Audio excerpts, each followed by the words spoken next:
你个，你给老子站住！慢点！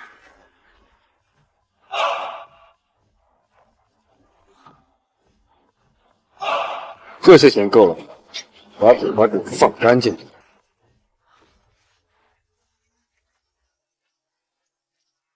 张姐，别跑了，跟我回去继承万亿家产吧。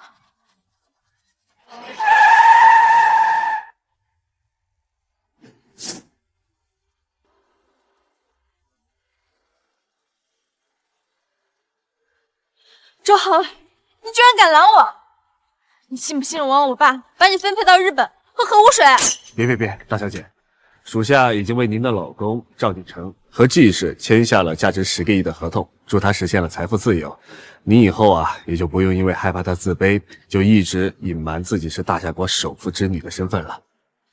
做得好，我现在就要去告诉他我的真实身份。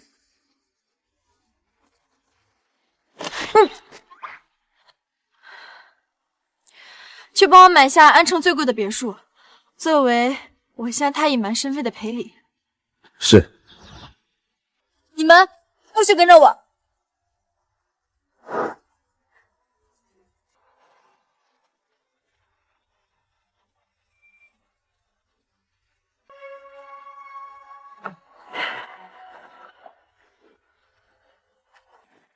今天是我们结婚3周年的纪念日。锦城把我约到民政局来怀念庆祝，真是有心了，也不枉我这3年里暗中祝他拥有亿万家产。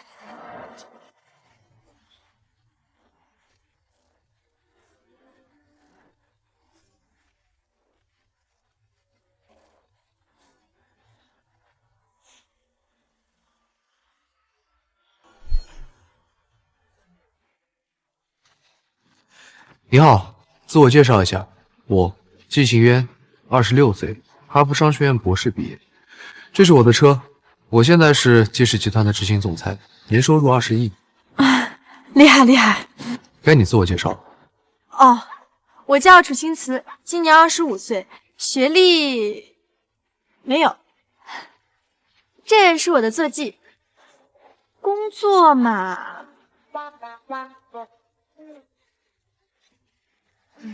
我目前在工地工作，每月500零花钱。算了，事态紧急，走，领证结婚。啊？结婚？咱们电话里不是说好了吗？我每月给你2万块钱，你跟我假结婚1年。先生，你认错人了吧？我已经结婚了。那个，可能是我认错人了，不好意思啊。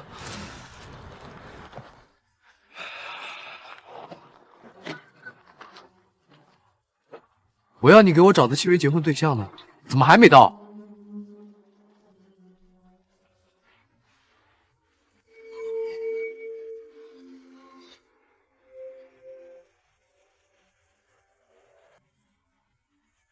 老公，你来了。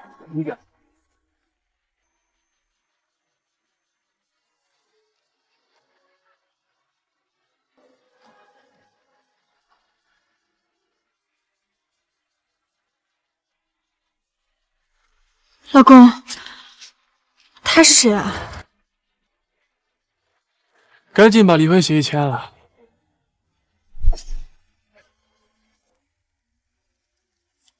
什么意思？你要跟我离婚？没错，楚青瓷，3年了，我真的受够了。做我赵锦成的女人，你真的不配。这是季氏价值10亿的合约。过2天，锦城就要去参加季氏的晚宴，签约了。晚宴上，他需要带一个女伴，你觉得带你去合适吗？老公，这个合作其实是……闭嘴！从现在开始，不准喊我老公，喊我赵总。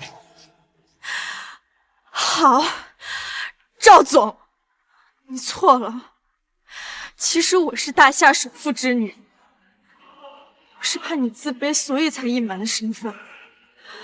还有你的工作，之所以突飞猛进，也是因为有我在暗中相助。还有季氏的合作也是如此。笑死人了！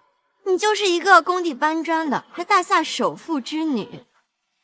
还有啊，锦城的合约是我促成的，关你屁事。你促成的，你也配？还不配你配？你看看你身上穿的这模样，有哪一点能跟倩倩比的？至少我不会做破坏别人婚姻的小三。顾青瓷，你少污蔑倩倩。倩倩是高贵的玫瑰，而你只是路边的狗尾巴草。我是狗尾巴草，要是我隐瞒身份跟你结婚，他连和我见一面的资格都没有，他也配和我相提并论。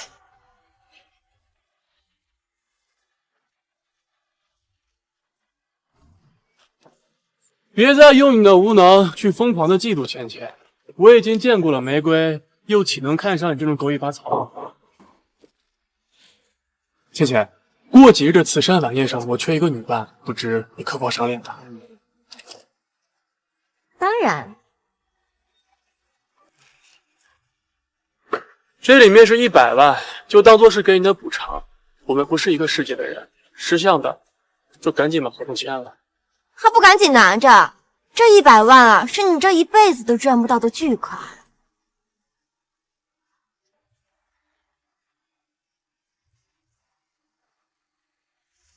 你说的对，我们确实不是一个世界的人。赵锦城，我楚青瓷离了你不是没人要。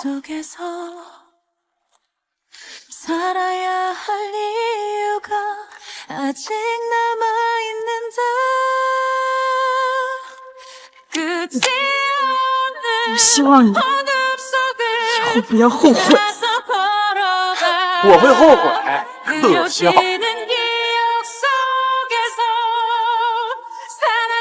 你不是要跟我结婚吗？走。哎，等一下，我要的仅仅只是一个契约结婚对象。我可以和你契约结婚，还不要钱，特别划算。真妞，哎，等等，要先结婚得先离婚。赵总，麻烦跟我们走一趟呗。楚青瓷，我知道，跟我离婚呢，你相当于天都塌了，但你也没必要自轻自贱，找个牛郎来充场面吧。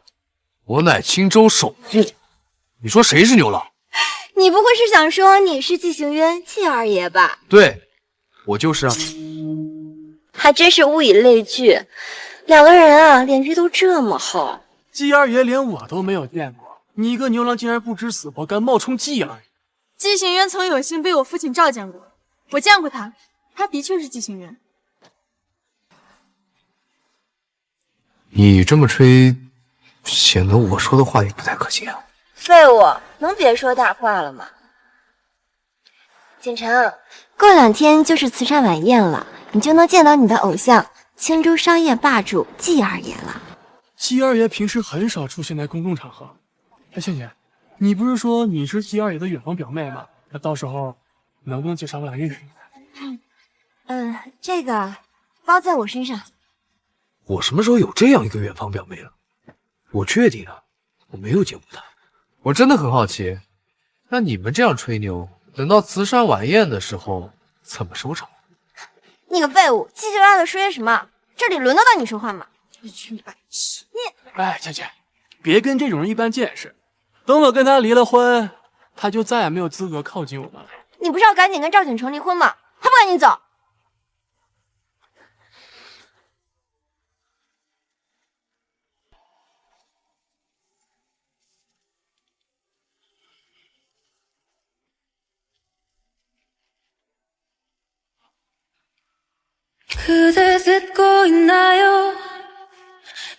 恭喜二位。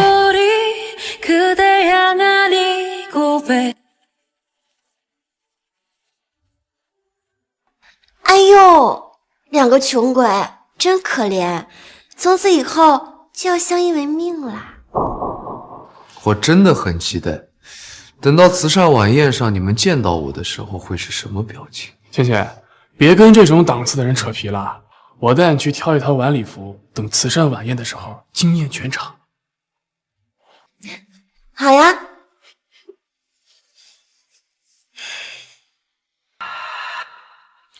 这些钱你拿着，以后好好当个普通人吧。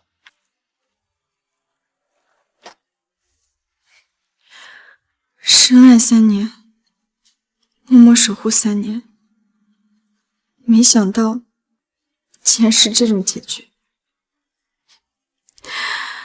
人生这故事还真是有趣啊！结婚纪念日当天，被自己的老公逼着离婚，楚青瓷啊，你还真够可怜的。彼此。过几日的慈善晚宴就是青州首富季氏专门为了宴请我而举办的，到时候我可以让季老夫人假装承认你是季行渊，帮你圆了你今天吹的牛。我真的是青州首富季行渊，反倒是你那个前夫如此狗眼看人低。我倒是可以在过几天的慈善晚宴上假装承认你是大夏首富千金，让你那个前夫后悔跟你离婚。哎呀，真是啥子锅配啥子盖儿！你两个要是闲得没得事情干嘛，都得那个精神病院去吹嘘下嘛，莫得来当我做事情嘛，乖子。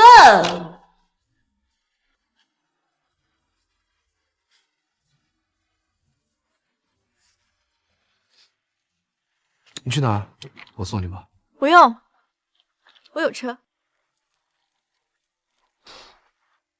大小姐驾到，通通闪开！这个语音系统是企鹅的设计师为了讨好我爸专门给我设置的。你是说，大夏最大的互联网公司企鹅为了讨好你爸？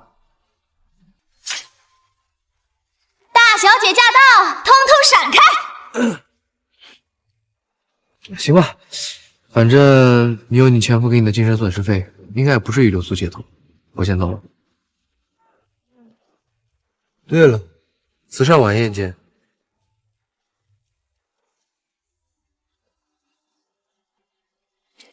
喂，是安城汉生酒店的经理吗？我要去你们酒店暂住一段时间，帮我打扫一下房间。都快点过来集合了，大小姐马上就要到了，快一点，快点，还磨磨蹭蹭的，赶紧集合！你们两个一会儿到门口去迎接大小姐，必须要让她有一种宾至如归的感觉，明白吗？明白。你们两个一会儿把我们酒店的走廊还有电梯打扫得干干净净，必须一点灰尘都没有 ，understand？ Yes。你们两个呀，就去把我们一直为大小姐准备的888号总统套房打扫干净。大家都明白各自的职责了吧？是。只要能够让大小姐满意，我们安城汉生酒店就能成为青州最有名的酒店。都还愣着干嘛？还不赶紧行动起来！快点，快点，快点！大小姐马上就要到了，真是的。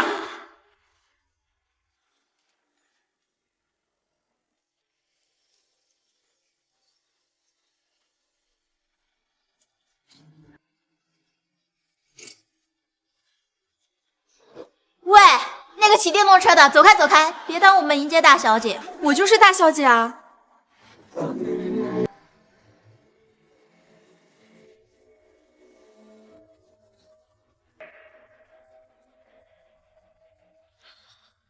走开，这里肯定是大小姐。哇，她那个包可是爱马仕新男发售的鳄鱼皮铂金包，这价值上百万美元。她身上那条裙子是 Prada 的，我在电视上看到国内某个一线女明星穿过。怎么又是你？汉生酒店这种地方，不是你这种人该来的。赵锦成虽然给了你100万，也只够你在这里住半个月的吧？我劝你啊，还是省着点花吧。你没事吧？欢迎大夏首富千金到汉生酒店入住。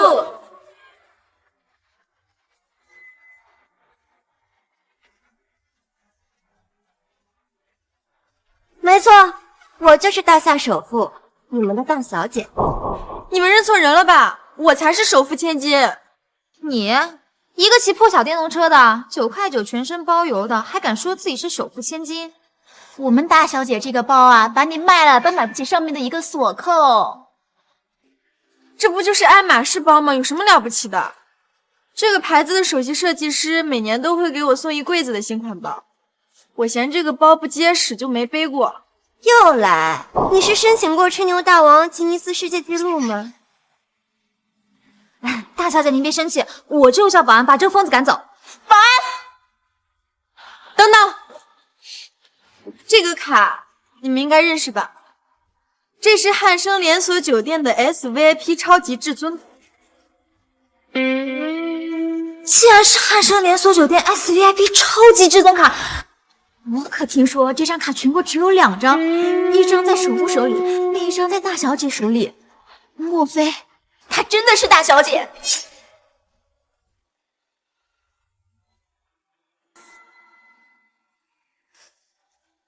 可我记得888号总统套房的卡明明是金色的，她这张怎么是黑色？不可能！你瞅她那样，首富千金出门，怎么可能骑电动车？她绝对不是大小姐，她拿的卡吓唬人的。这张黑卡能刷开全国所有的汉生酒店，安城汉生当然也不例外。我1分钟上下千万呢，你们2个磨蹭什么？赶紧把这个疯女人拖出去，别浪费我宝贵的时间。保安，等等，想要知道谁是真正的首富千金，不是很简单吗？看看谁能打开总统套房不就好了？我听说大小姐喜欢微服私访，好心起见，咱们还是试试吧。你放开她！我哪里有什么总统套房的房卡呀？必须尽快赶走他！你们2个磨蹭什么呢？信不信我把你们辞退了？大小姐，这个人一直纠缠不清，不如我们就按他说的做，让他彻底死心。不行，孙倩倩，刷个房卡又不费事儿。哦，你该不会是没有总统套房的房卡，心虚了吧？我怎么可能心虚？不就是总统套房的房卡吗？我有。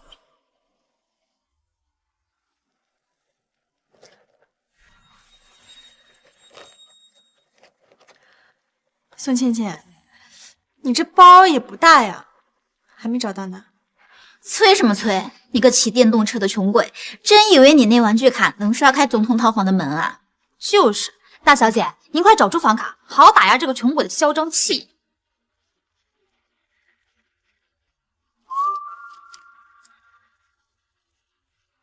这都5分钟了，这包都够你找10遍了吧？您不会没有房卡吧？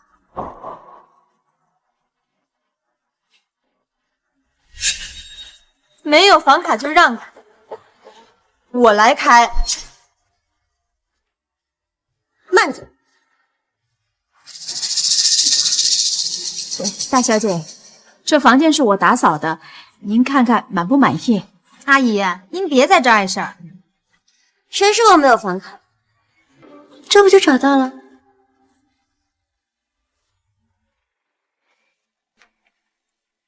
妈，你不是说要打扫888号总统套房吗？赶紧把房卡给我送来。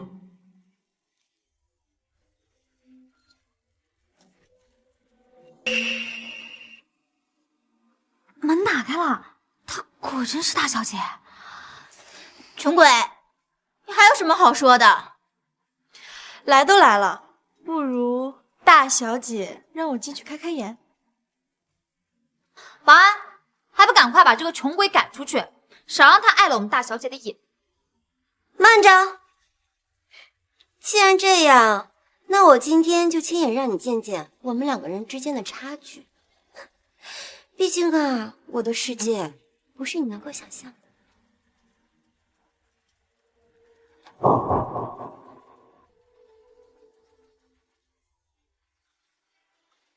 好黑啊！大小姐，您快把房卡插进取电开关吧。别吵了，我正在找呢。你们酒店开关是怎么设计的？都不在门口。你们确定这个房间的灯是取电开关控制的吗？你不会是没住过酒店吧？这全国上下酒店不都是取电开关控制的吗？他懂什么？他就是一个500块钱连花钱都没有的家庭主妇，她住我什么酒店？哼 ，Siri， 打开房间所有电源。欢迎大小姐入住安城汉生酒店8888号房间。大小姐，您不是经常住这总统套房吗？怎么会不知道灯怎么开？大小姐，你该不会不知道汉生酒店的总统套房是语音控制的？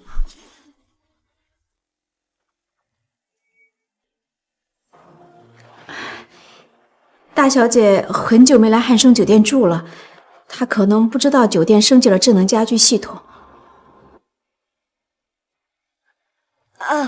对，我平时都是住在南山竹林的，城里的空气太不好了，乌烟瘴气的。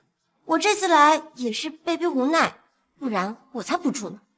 南山竹林那可是青州区最高档的别墅区，种植了1000亩的竹林，是个天然的氧吧。怪不得大小姐这2年都不来住了，咱们酒店确实不能跟南山竹林比。你这个穷鬼，大小姐好心让你开业，你误打误撞用语音系统开了灯，还敢出言讥讽大小姐。哎，算了，贫穷往往是一个人的眼界造成的，他心胸狭窄，我就跟他一般见识。看来不让你绝望，你是不会承认自己是冒充的了。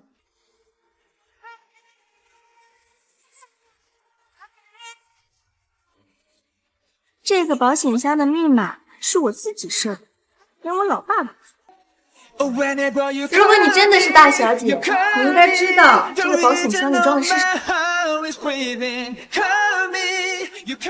你怎么知道柜子里有个保险柜？柜子里不通常都有保险柜的吗？他肯定又是误打误撞。大小姐，我再也不会怀疑您了，您就是我认定的首富千金。你是有前途的。又被这个马屁虫抢戏。这种保险箱我成千上万个呢，密码我早就忘了。就是大小姐，我只有一张银行卡，这密码我也是经常忘。密码会忘，但这里面的东西你总不会忘吧？你先告诉我这里面装的是什么，免得等会我打开，你们又要说我是误打误撞。保险箱嘛，里面装的无非就是钱啊、珠宝啊什么的。就是，这保险箱里肯定是大小姐的珠宝和钱啊，难不成还是你不到1000块买的电动车钥匙？哼，这里面装的确实不是我的电动车钥匙。怎么，你心虚了？但也不是珠宝和钱，这里面装的是赵锦成落魄的时候送给我的塑料戒指。什么？怎么会有人把一个不值钱的破塑料戒指放进保险柜里？你懂不懂什么叫保险柜啊？这保险柜自然是放贵重的物品，可能在这个穷鬼眼里，一个塑料戒指也很金贵吧。像你这种眼里就只有钱的人，当然不会理解这个戒指的珍贵。废话少说，你不是说你能打开这个柜子吗？那你就打开，让我们看看这里面到底是珠宝还是戒指。对。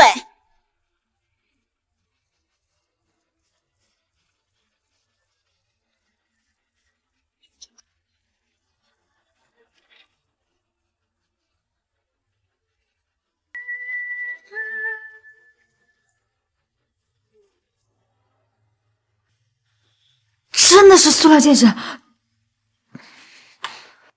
宋倩倩，你还有什么话说？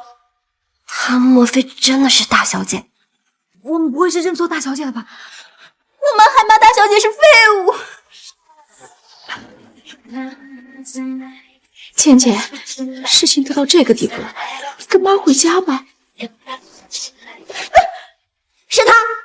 是他勾结楚晴慈，给我下套。倩倩，对，是他让我把戒指放到保险箱的，我认罪。好啊你为了冒充大小姐身份住进总统套房，竟然干如此可耻之事，我要报警，把你这个骗子送进监狱。不用麻烦警察，我已经给庞磊发了消息，他马上就过来。庞经理可是安城首富，你竟然打电话命令他，你算个什么东西？大小姐说的对，你一个下等人，怎么可能一个电话叫来庞经理啊？不用理他，看他那样子，八成是给108打电话呢。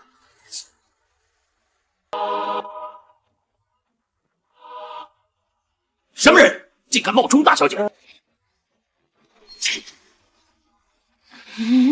庞经理，就是这个穷鬼企图冒充大小姐住进总统套房。庞经理，这个骗子还勾结保洁阿姨，诬陷我们大小姐。我刚给过他一个巴掌，已经教育过他。你可曾知道，你刚才打的才是真正的大小姐？还有你说谁是穷鬼？大小姐，这样您先坐一下。大小姐，您先坐一下，我先处理这个事情。还愣着干嘛？给我丢出去！哎，我可是赵总的女朋友。我管你！得罪了大小姐，就轻饶了你。通知下去，凡是赵景成和他的亲朋好友，汉生酒店一律拉黑，带走。倩倩，至于你们三个，从今天开始，青州的所有酒店都永不入住。庞经理，不能这么对我吗？早知今日，何必当初啊！带下去。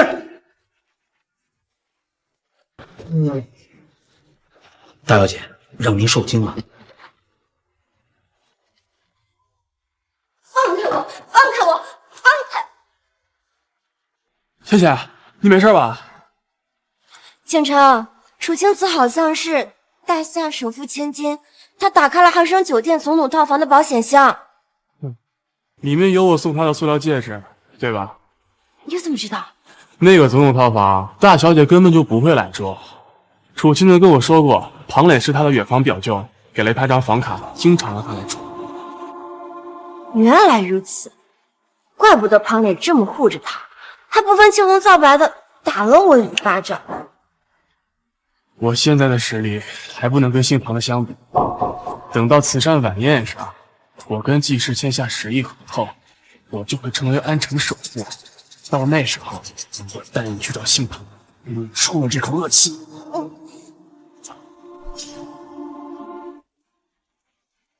周恒，我今天要去拜见季老太君，你把前几天我给赵锦成准备的礼物全部收回来，直接送到慈善晚宴的宴会厅，作为我给季老太君的见面礼。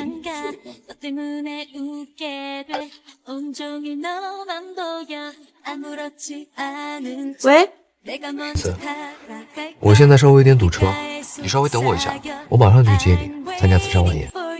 我有车，不用你送了。你没有邀请函，你没有我带着，进去会被人拦住的。你不用担心自己没有邀请函会被人拦下，你直接去宴会厅，跟他们说你是首富千金的男伴，会有人带你进去的啊。这慈善晚宴就是我家办的，我担心什么邀请函？我担心的是你没有邀请函会被人拦住。怎么好好听人说话呀？喂，喂，他这个季二爷的假身份还真是屹立不倒。他这个虚假富豪千金人设维持的也太久了吧？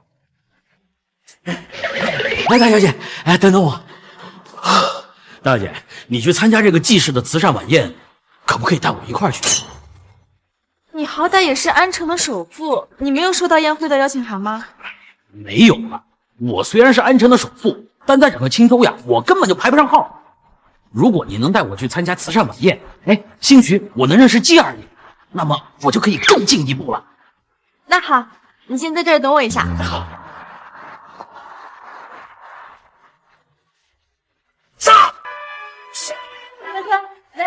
啊！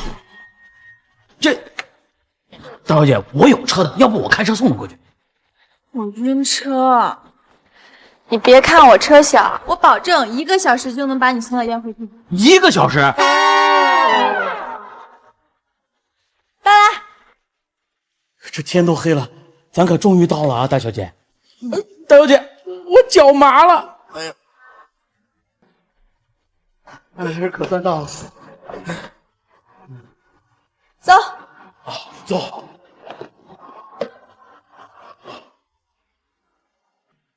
您好，请出示你们的邀请函。我没有邀请函。没有邀请函，就滚一边去！也不看看自己是什么身份，也敢来这儿装逼？你们可曾知道我是谁？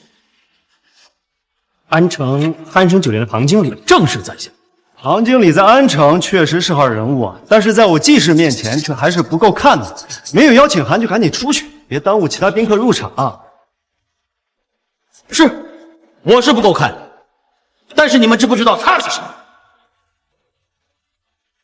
他是谁？不就一骑电瓶车的穷鬼吗？难不成是什么大号人物啊？放肆！在你们面前的是大夏首富之女。首富之女？你怎么不说他爸是楚化腾呢？我爸的名讳也是你能直呼的。叫你们季氏的管家张连海出来见我。他竟然认识海爷。他认识海爷，想必也没少在外面打听吧？少废话，叫张连海出来。行了，海爷的名字也是你能乱喊的。识相的，赶紧滚！赵总，您来了。呀，这不是大夏千金跟安城首富吗？怎么被拦在门外，没进去啊？当然是发现在这吹牛不好使了。这是我的邀请函，需要看一下吗？赵总，咱海爷可是特别交代过，您是咱贵客，一定好好招待您。就算您没有邀请函也能进去。唐磊，我可还记得你上次送我的一巴掌。你上回冒充大小姐，我没有报警抓你，已经算得上是。敢在我赵启成面前指我的女人，立刻给倩倩道歉。大小姐，这个赵景成已经离婚了，以后处事再也不会资助他。你该怎么样就怎么样。没了大小姐的支持，你赵景成在我眼里不过就是一个毛头小子。要我道歉，你算完了。好吧，对他好。哎，赵总，别生气，这就把他们赶走。你们两个赶紧从红毯下面滚出去，再别怪我不客气。你们要对谁不客气？你们要对谁不客气？她是我季行渊的妻子，也就是季氏的主母。你们竟然敢对主母不敬！楚青森，你怎么还跟这个牛郎混在一起呢？只有大家族的主母才叫主母嘛，你别瞎喊。虽然我们是契约结婚，但该给你的体面我都会给。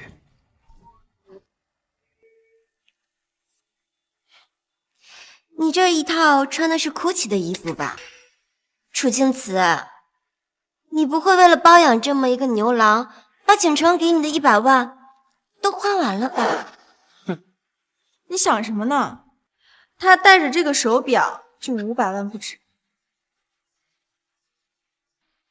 他不会真是季二爷吧？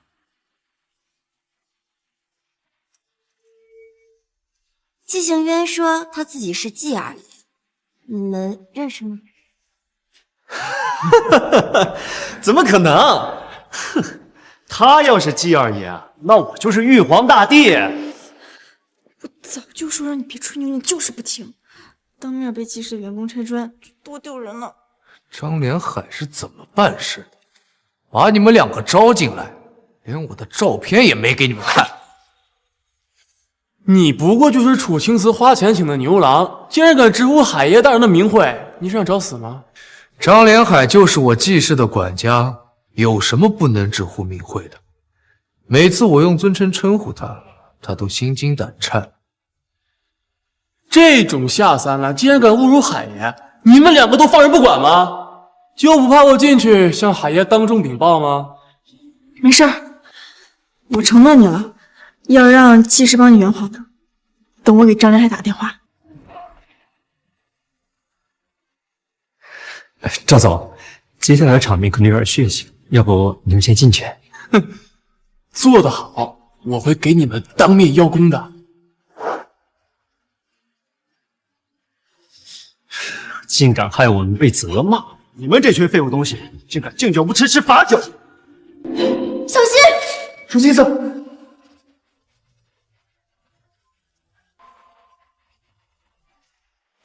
住手！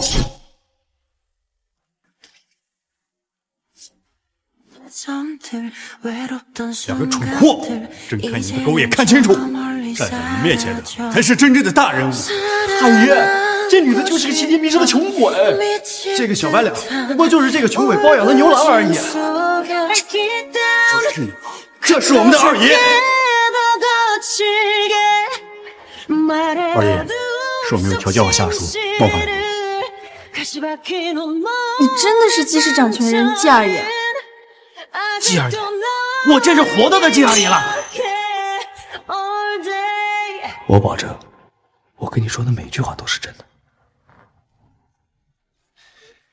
张连海，你的人冒犯我没关系，但他们不能羞辱他。他是……跟你正式介绍一下，我们已经领了结婚证，她是季夫人。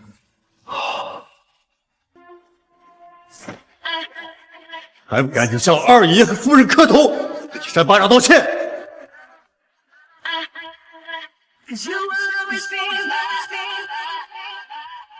是我有眼不看，是我请二爷和夫人原谅。别生气。听到没有，季夫人，原谅你们了，走吧。二爷，还有一件事情需要您亲自处理。你和庞磊先进去。二爷，您认识我啊？哎，看你这没出息的样子，走。二爷，您业绩的大人物刚才联系我了，让我在门口接他。什么？大夏首富千金到了？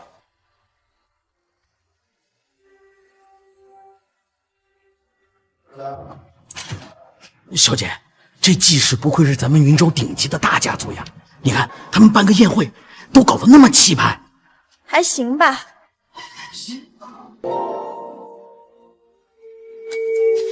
季氏就是不一样，举办的晚宴这么气派。刚刚我已经看见好几个青州大佬了。景城，你什么时候也能办一个这样的晚宴就好啦。和季氏相比，我还差太远了。怎么会？能拿到季氏的合作，你已经很厉害了。我相信总有一天，公司在你的带领下，一定会成为季氏这样的庞然大物。倩倩，和楚青瓷那个废物相比，你简直就是我的解语花。怎么回事？楚青瓷那个废物怎么没被赶走，反而还混进来了？这不是安城首富彭磊吗？以他的身价，怎么会有资格参加季氏举行的慈善晚宴呢？哎，他身边那个女的穿的也太随便了，果然上不了台面。难道这个女人就是季氏邀请的大人物？连庞磊都是他的小弟。狗屁的大人物，她不过就是一个被休弃的家庭主妇罢了。什么？竟然是休妻的家庭主妇？哎呀，这种人也能参加季家的慈善晚宴？楚青瓷，你这个废物，还真的敢来参加季家的慈善晚宴啊！哼！这宴会本来就是为我举办的，我为什么不能来？他竟然说这宴会是为他准备的，可笑！你不会是追着景晨进来的吧？这两个礼宾可真不靠谱。我们已经离婚了，你就不要再对我死缠烂打了，好不好？啊！你多大的脸啊，值得我死缠烂打？你们这些家伙，我告诉你们，现在真正的凤凰就站在你们面前，你们不仅不顶礼膜拜，还敢出言嘲讽。发生什么事了？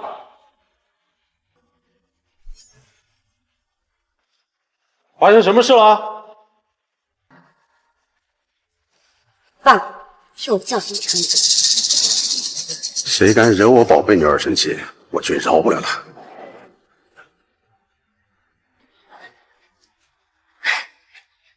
这位是季氏的安保队长，我跟他有一面之缘。倩倩，你人脉真的太广了，我一定努力争取早日配上你。你们在吵吵什么呢？季二爷已经到了，你们要惊到季二爷怎么办？这2个人没有邀请函，偷偷混进来的，我怀疑他们图谋不轨。啊？二位，请出示慈善晚宴的邀请函。我没有邀请函。竟然真的没有邀请函，好大的狗胆！知道没有邀请函混进这里是什么下场吗？哎呀，这季氏的安保怎么做的呀？居然让没有邀请函的人混进来！给我带下去，好好收拾！别急呀，我虽然没有邀请函，但是我确实是被邀请过来的。季老太君和季二爷都有邀请过我。你可真搞笑！季老太君跟季二爷是何等的大人物，也邀请你上对。苏青子，我知道离婚对你的影响很大，但你也不能在这发疯呀。想走啊，没那么容易了。带下去！住手！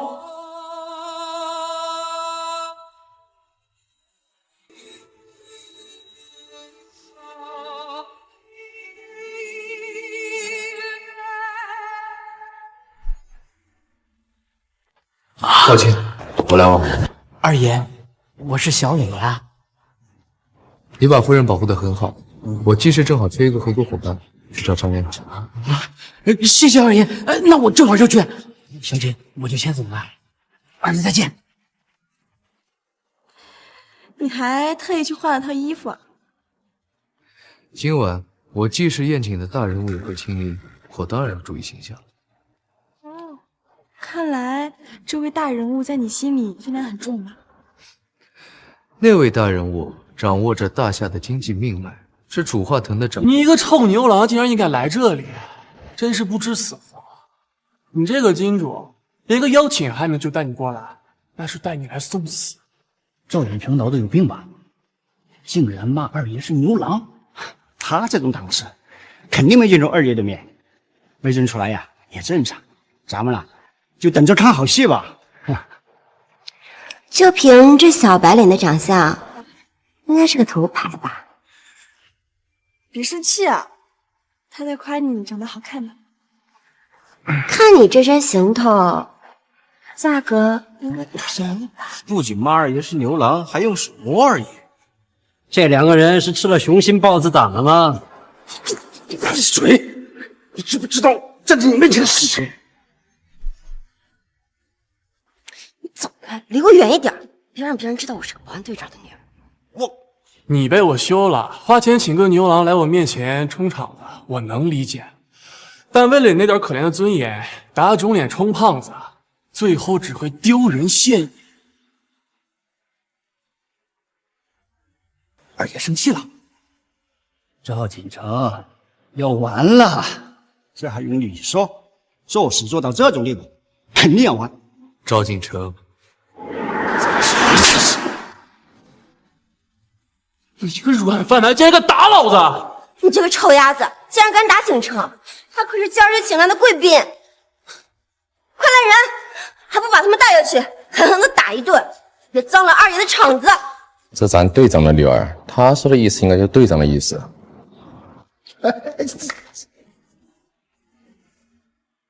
哎，这几个保安怎么回事？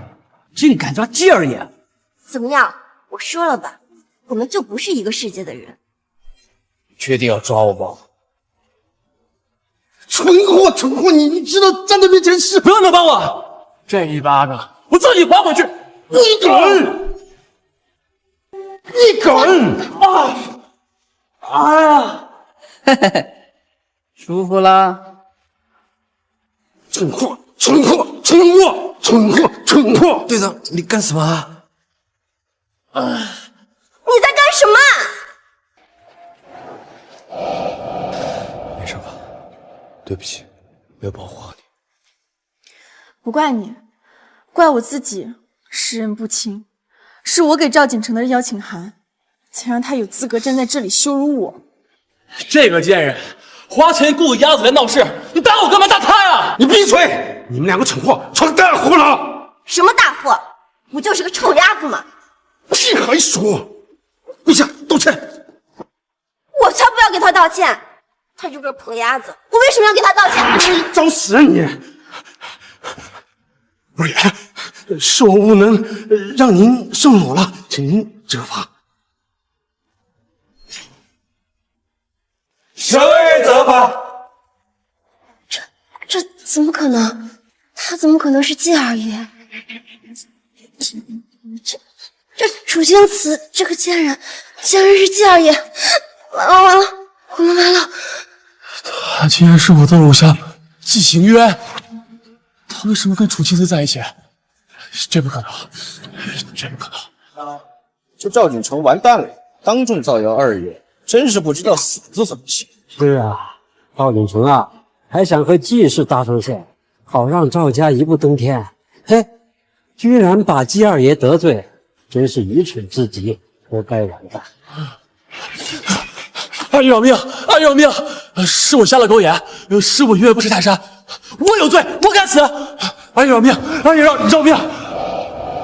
楚青瓷是我季行渊的女人，不是你们能够欺负的。二爷，楚青瓷真的是您的妻子啊？当然，这么好的女人，可惜你不珍惜啊。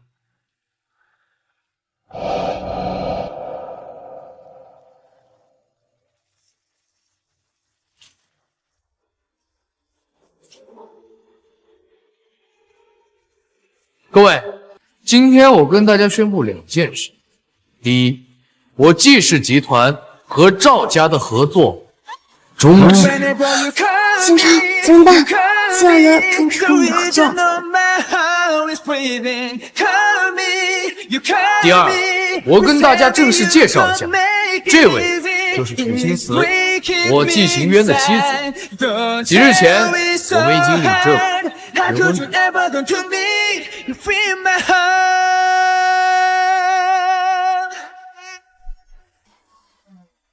不可能！楚青瓷这个只会洗衣服做饭的废物，怎么和我比？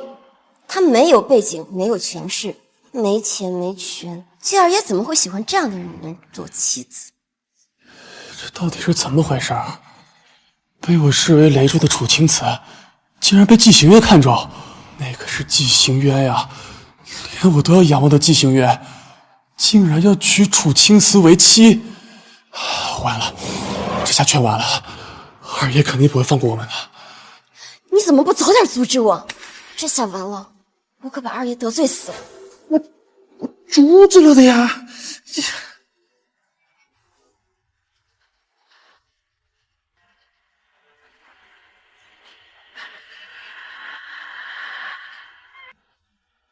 倩倩，季大少爷来了，你一会儿帮我跟他求个情，我不想丢掉这份工作。季行渊，你放肆起来！这婚姻大事岂能由你自己做主？你就随便找了这么一个被人消解的二婚女当妻子，你让我们季氏的颜面往哪儿搁？大哥，不要这么说青瓷。而且，和赵景成的合作是那位大小姐亲自吩咐的，她今天也会亲临现场。你现在中断合作，要是那位大小姐怪罪下来怎么办？大哥，以赵景成的实力，根本吃不下这10个亿的合作项目。等大小姐过来，我会亲自跟她说明情况，并请求她的谅解。好，可你这婚事，你和张家二小姐张璇有婚约，你忘了吗？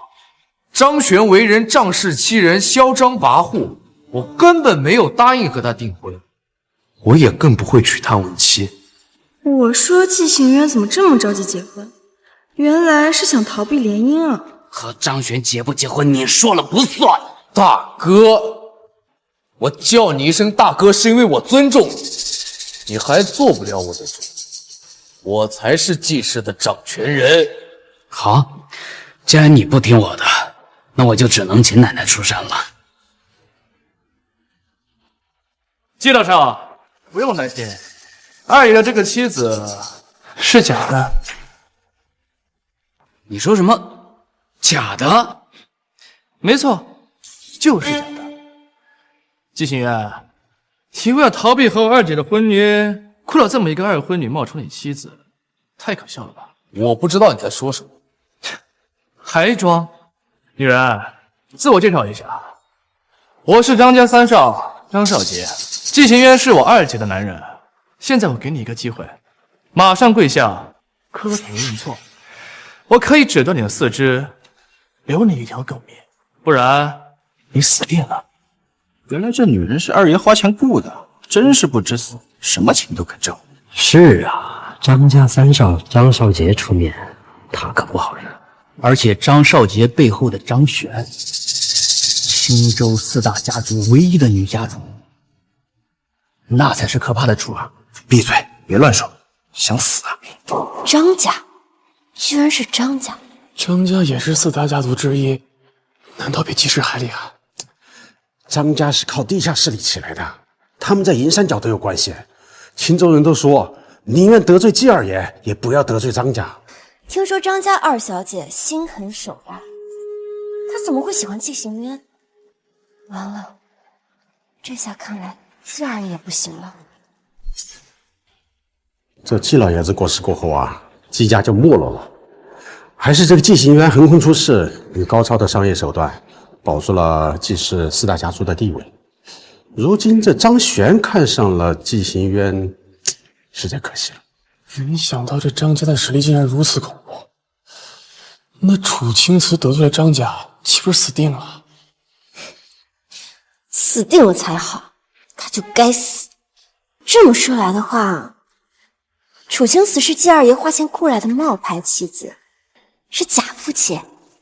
哼，狗仗人势的东西，这样就全部解释清楚了。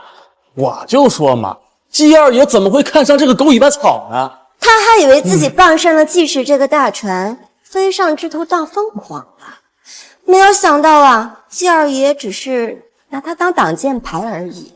现在好了，得罪了张氏，后悔也来不及。让我跪下，你受得起？看来你这个废物是不知道我们张家的厉害，劝你不要挑战老子的耐心，乖乖跪下。你们这群不知死活、胆敢冒犯我的人，真是一波接着一波，没完没了了。我今天要是不跪，你们拿我怎么样？怎么样？有你死！住手！楚青瓷是我的妻子，不能动她。我不信你堂堂季二爷会找这么一个被人唾弃的二婚女当妻子。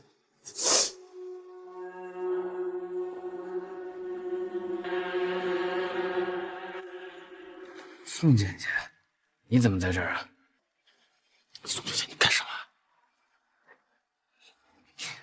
大少，我想你了。你老实待着，我有时间我自然会去找你。要不是知道你在外面有7、8个女人，我何必去勾引赵锦成？张大少，你光让他给你跪下可不行，你得让他给你跪下舔鞋。我记得你不是赵锦成的女伴吗？张大少，我只是答应赵锦成陪他来参加晚宴的，我其实跟他没有什么关系。如果他得罪您，您责怪他就好了，千万不要牵连于我呀。你倒是有些识时务。宋芊芊，你个这个贱人！真是狗咬狗，不行忙了。骂我是狗！季大少，你们季家不会真的打算为了这个废物和我们张家决裂吧？张三少，你言重了。我们季张两家是重要的合作伙伴，又要结为情定之好，怎么可能因为一个外人产生间隙呢？对吧？贱人，听到了吗？季行渊在你们普通人心中也许是青州的王，但在大家族之间，不过是联姻的工具而已。你不会真以为攀上了季行渊就可以一步登天？做梦！我就是天，我又何须登天？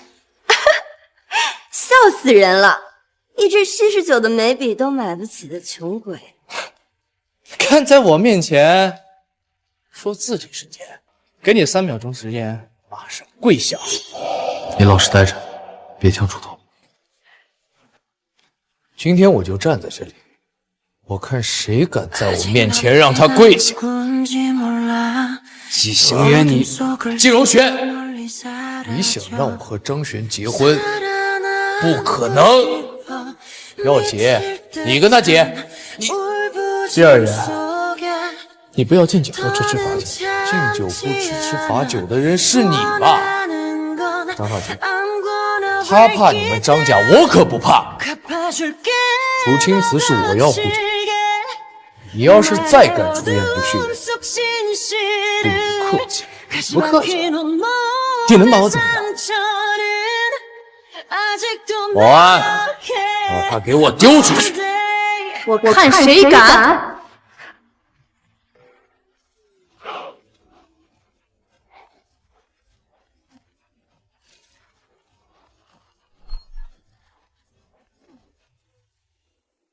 季行远，你帮着外人欺负我三弟，这不像话呀！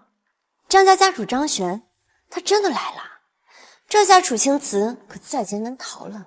二姐，你终于来了！季行远竟然要把我从这里赶出去！敢直呼你姐夫的名号，没有礼数，给我把这没用的东西带回去。季行远，你好歹也是张少杰的姐夫，你不帮他帮助外人，我很寒心啊。张璇，少在这装腔作势，我是不可能和你结婚。你是我张璇看上的男人，你跟我结婚是板上钉钉的事儿，你反抗不了。我已经结婚了。结婚？季行远，你是把大家都当傻子？傻妞，我知道你和季行远结婚是为了钱，他给你多少钱让你演戏？我出10倍，不管是100万还是1000万，只要你现在立马跟他离婚，我就赏给你。你还挺大方的。我张璇最不缺的就是钱，识相的话赶紧给我张家跪下磕头认错，我要让这季行远看看他找的女人有多废物，我还能额外赏你1000万。几千万，对于普通家庭主妇来说，几辈子都挣不着。既能避免得罪张家，又能得到几千万，要是我也选钱。看来季二爷假装结婚，想要拒绝张璇的计划落空了。这楚青瓷啊，看来真是季二爷雇来的。张二小姐的格局啊，就是不一样。季二爷雇人假冒妻子的把戏要结束了啊！楚青瓷，看在你为我当牛做马3年的份上，赶紧拿着钱滚蛋！二小姐可是你惹不起的人。楚青瓷，你该不会以为季二爷跟你结婚是爱上你了吧？天真，他只是把你当做挡箭牌而已。别任性了，二小姐答应放过你，就赶紧见好就收吧。识时务者为俊杰，你应该知道怎么选吧？楚青瓷，张家家主是吧？你穷没错，但是你穷还要装就不对了。说的自己牛逼哄哄的，结果一出来就拿1、2千万在这装逼。我这个人没什么钱，但是几千上万亿，我还是能随随便便拿得出来的。整个大夏国都没人敢用钱来砸我。还有，我和我老公非常恩爱，不贿赂。你呢？就请你麻烦滚得远远的，别在这里碍眼。他竟然能抵挡张璇的金钱诱惑，还不怕危险，这楚青瓷难道真的来历不凡？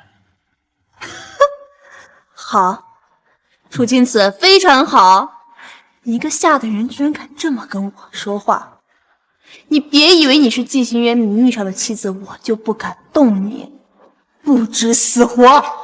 张璇这回真生气了，楚青瓷彻底完了。这垃圾东西死了才好。张璇，楚青瓷已经是我的妻子，我不允许你伤害她。我就是要伤害她，你能拿我怎么样？奶奶，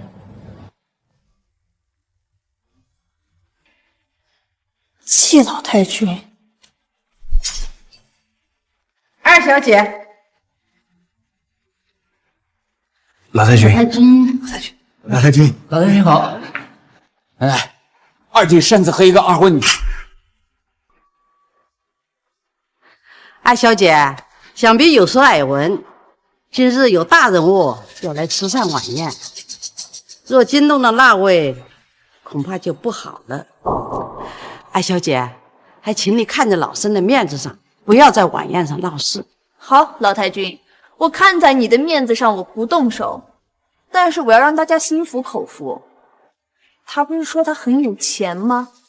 我今天就让他看看什么叫有钱，让他见识到下等人和顶级富豪之间有多大的差距。李来，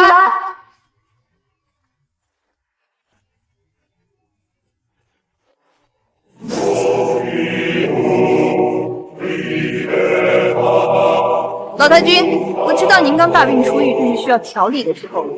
这是来自长白山的300年人参，有延年寿益之功效，价值666万，特此献上，祝您福如东海，寿比南山。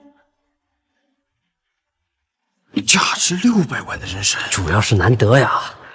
这人参超过100年都是有价无市的，何况这人参竟有300年。二小姐有心呐。季老太君，我还知道您喜好诵经念佛，特送王琦大师用碧玉翡翠打造的一尊观音像。此观音像取材于顶尖的冰种碧玉翡翠，虽然和顶级帝王绿相比有所差距，但也是世间罕见，价值1888万。竟然出自王琦大师之手，1800万只是保守价，这实际价值啊，只高不低呀。难得二小姐还记住老身这喜好，实属难得呀。季老太君，您是季行渊的奶奶，那便是我的奶奶，这是应该的。送的礼物不怎么样，拍起马屁来倒是一套套。楚青瓷，你如此不屑一顾，莫非能拿出比这些更好的礼物？10分钟，再等10分钟，你就会明白你我之间的差距。再装下去怎么收场啊？差距？你确实应该清楚我们之间的差距。季老太君，这是我张家送你的第3件礼物，位于南山竹林的别墅一栋。众所周知，青州最好的别墅莫过于南山竹林，而其中最好的别墅，更是在南山山顶。我张家送的这栋别墅，正是位于南山竹林的别墅绿玉亭，价值1亿8千万。这也是我张家想和季氏联姻的一点心意。季老太君，您今天如果能答应我和季行渊的婚事，这栋别墅便是您季家的了。让。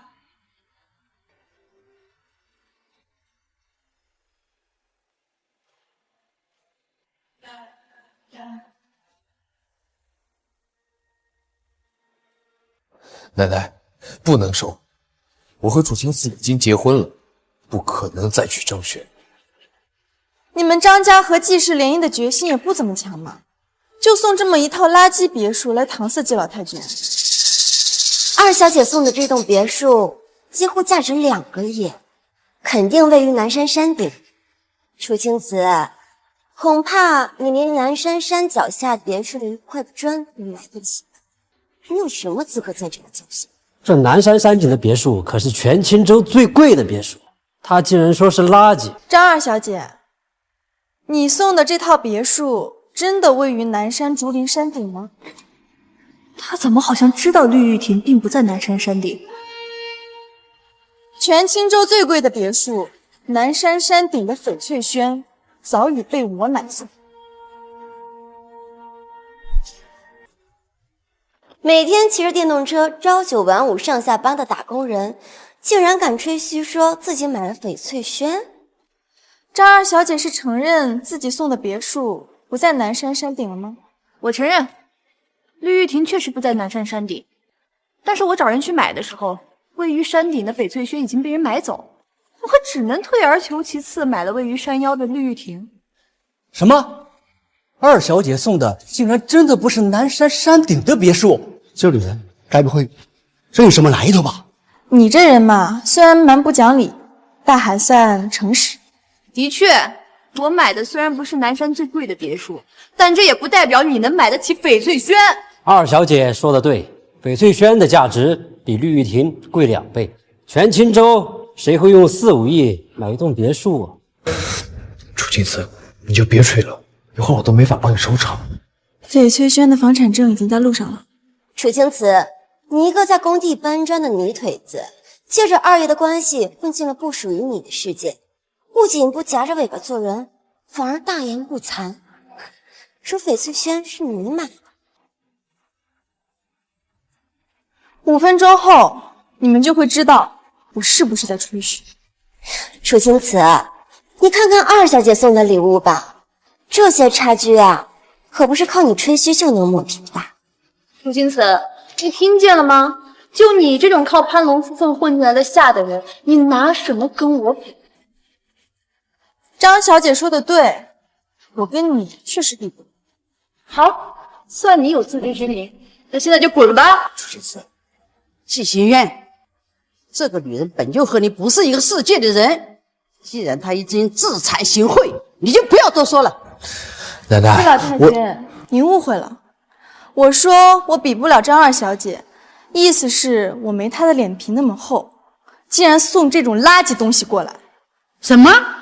楚青瓷，你说什么？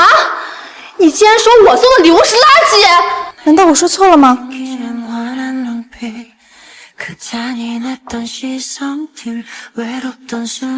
送这3样东西，声势倒是挺大，但满打满算也不过只是2亿出头的价值。这些东西对于普通人来说确实算得上是天价，但对于我楚青瓷来说就是垃圾，垃圾就不配上桌。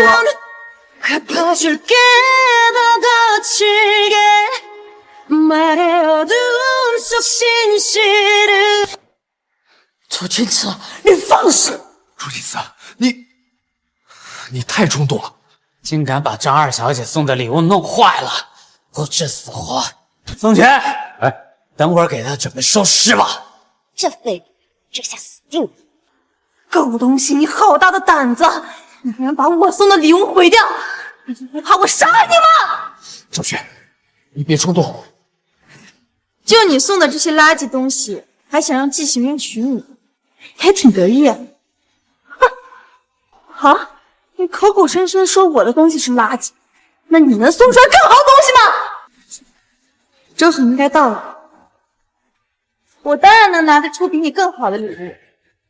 二弟，你找的这个女人不仅地位低下，脸皮还挺厚啊！来人！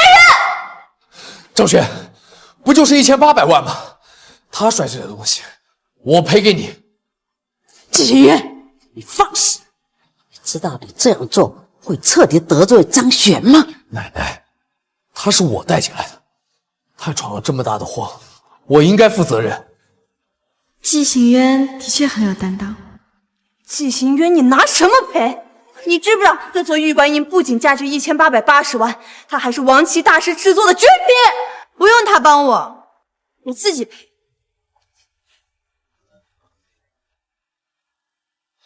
你找死！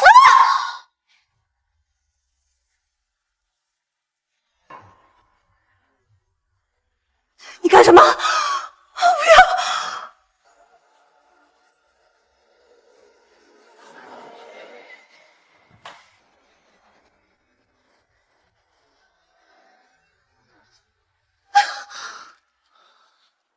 要！不仅是这尊玉观音，再加上这套别墅，我也赔得起。你干嘛？下等人的狗腿给我打断！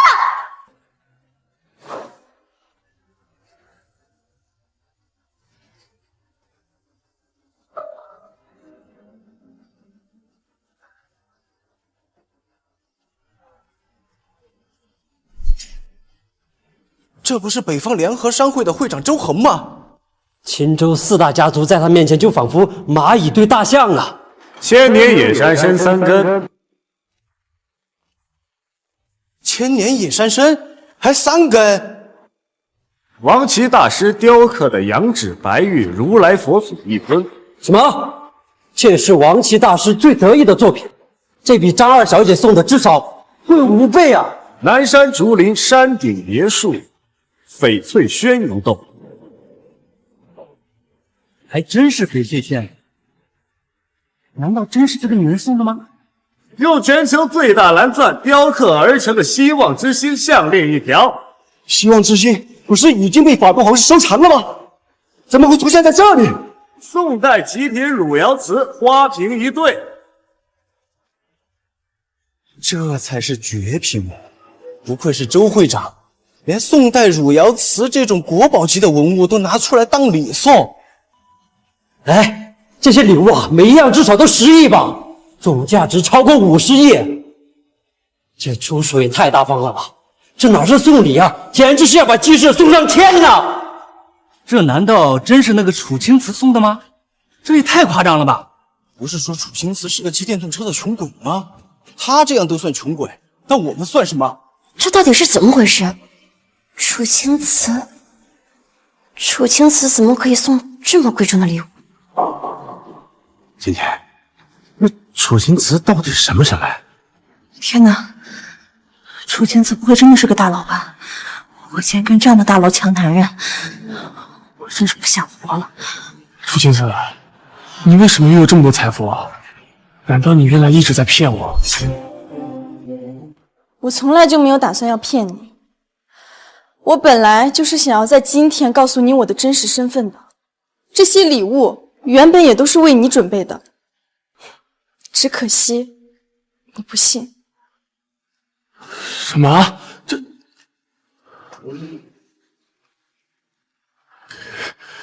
原来一切都是我自作自受。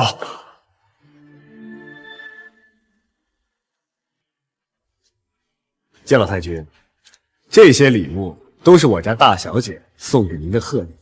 哎呀，周会长客气啦。另外，我家董事长准备在大夏国为我家大小姐挑选夫婿。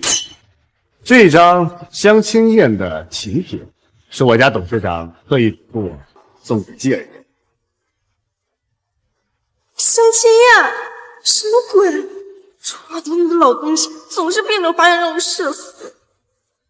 我不信，我不信这个废物楚青瓷能拿得出来这么贵重的礼物。周会长，您这些礼物是送给季家的对吧？啊，跟他楚青瓷一点关系都没有，对不对？闭嘴！谁准你冒犯大小姐的？周会长，不知大小姐今日是否有来宴会？这种丢人的事情就别来和我相认了。大小姐这是不想暴露身份的意思吧？周会长，您是说楚化腾的千金要举办相亲宴，您让我行吗？神虎雌雄少妇名讳，巨人轩，你失礼了，还不退下！您放心，我一定要季行渊准时参加相亲宴。不过，这礼物实在太过于贵重，我们季家确实承受不起啊。姜还是老的辣呀，这所有东西加起来都比不上他一个请帖珍贵。不就是一张相亲宴的请帖吗？有什么珍贵的啊？你懂什么？看周会长的态度，那季行渊被首富千金挑上的概率很大。等他当上了大夏首富的乘龙快婿，那还不是想要什么有什么？诸位，老太君，季家作为青州的4大家族，对青州的商业有着巨大的贡献，所以这些礼物无论贵重与否，都是我作为北方商会会长对季家的一点心意。周会长，你言重了。礼物既然已经送到了，那我就先告辞了。慢走。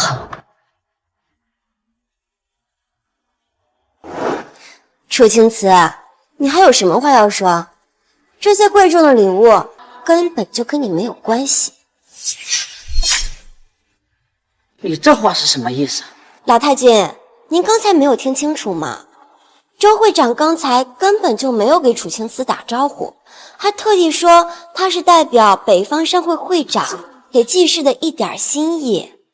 由此可见呀，周会长根本就不认识楚青瓷，所以这些礼物根本就不是楚青瓷送的。好像是这样啊。没错，楚青瓷明明已经和二爷结婚了。如果首富千金是楚青瓷的话，那周会长怎么还给季二爷带香心宴请帖？张二小姐，楚青瓷这样的废物给赵锦成洗衣做饭，当保姆当了3年，他是一个什么样的人啊？你最清楚。他怎么可能认识周会长呢？大人，楚青瓷啊，我差点就被你骗了。你3番5次的想要冒充大小姐，今天还当着这么多人的面就冒领周会长的礼物，你到底在干嘛？你们还真是有眼无珠啊！周会长那是何等的人物，就算是我们季氏也得尊敬他。你这个女人竟然敢借周会长的事，企图冒充那位大小姐，你简直不知死活！装腔作势的废物东西，我还真以为你有点真本事啊！我差点就被你骗了。那个谁，还好你提醒哈，没让这个废物蒙混过关，干得好样的！谢二小姐夸奖。张璇，即使这些礼物不是我送的，也足以证明你送的礼物不怎么样。而且我和季行渊是夫妻的事实，你也改变不了。哼，吓的人就是吓的人，什么都不懂，死到临头了还在这狐假虎威。那位大小姐明显就是看上了季行渊，她要是知道你敢跟她抢男人，你觉得她会怎么样？我能怎么做？我嘎了我自己。季行渊，你不用这样抗拒我，我现在对你是一点心思都不敢有。只是这个蠢货，他还觉得能攀附着你就能高枕无忧，可惜他不知道啊，那位大小姐只要轻轻动一根手指头，就能碾死我们青州4大家族。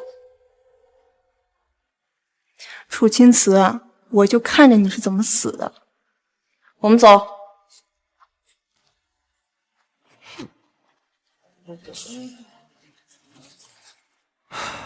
走吧，我送你回去。季行渊，如果你还想认我这个奶奶，就立刻和这个女人离婚，去参加相亲宴。奶奶，这件事和楚青瓷就没有关系。就算我不跟楚青瓷结婚，我也不会去相亲宴。我是一个堂堂正正的男人，怎么可能依附一个女人活着？我为赵锦成无怨无悔付出3年，他为了攀附权贵，狠心抛弃我。而季行渊只是我随手从路边捡来的男人，面对破天富贵，他竟然会坚定地选择拒绝。季行渊，你清高，你了不起，你怎么不想想，今日宴会已经彻底把张璇得罪死了。如果我们季氏不能更进一步，只会被其他家族联手打压。大哥，奶奶，我已经开始准备承建城西开发区的田，只要我们接到这个项目，北方商业联盟就会给我们资金支持，到时候我们就不必蜗居在青城这个地方。北方商会的周会长也是那位大小姐的嫡系手下。今日大小姐没有出席宴会，指不定对我们有什么不满。你能确定这个项目周会长会交给我们季家？我已经请到大夏国5大设计师之一中原，有了他的设计图，这个项目必是我们季氏的囊中之物。好，如果你可以获得北方商会资金的支持，我允许你自己的婚姻自己做主。奶奶，您放心。奶奶，二弟愿意出席相亲宴，您不如把那个请帖给我，我替他取。你出门不照镜子的。你那个下等人，这里有你说话的份吗？大哥，别一口一个下人了。他如今是你的弟媳。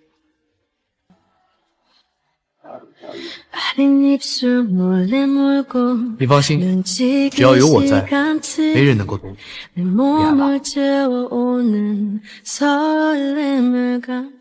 你去又能怎样？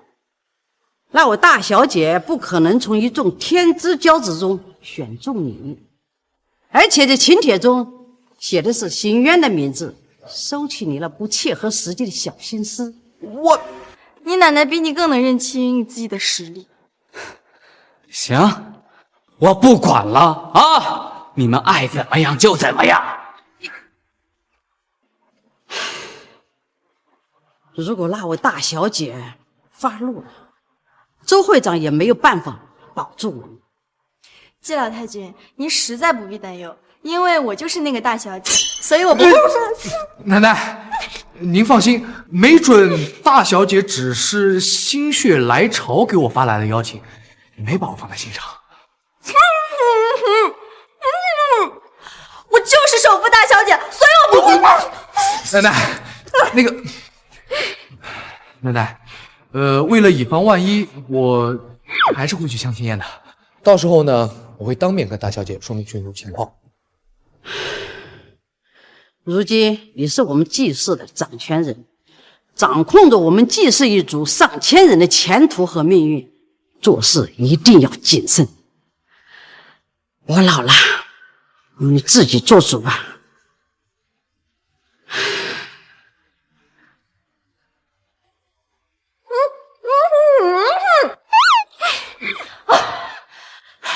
你要闷死我啊！以后别在我奶奶面前胡说八道。走了。等到相亲宴那天，你就知道我是不是在胡说八道了。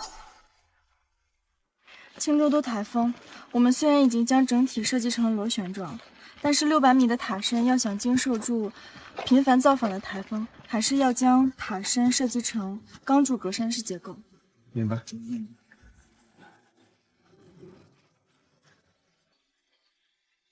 哎，你帮我拿一下。哎，楚公，你别沾手，这都是灰。哎，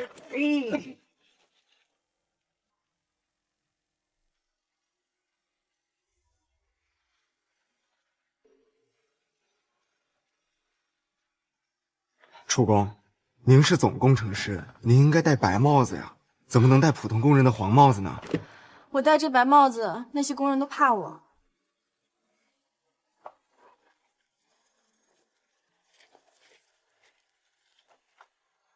哎，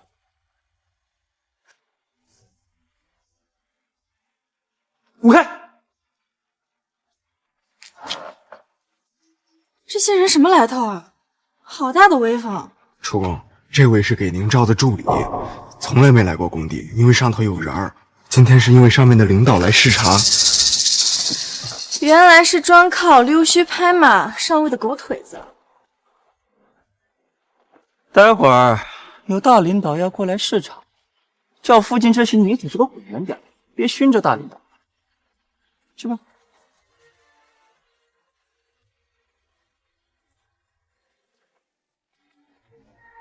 喂，你看不见我过来了吗？还不赶快给我让座！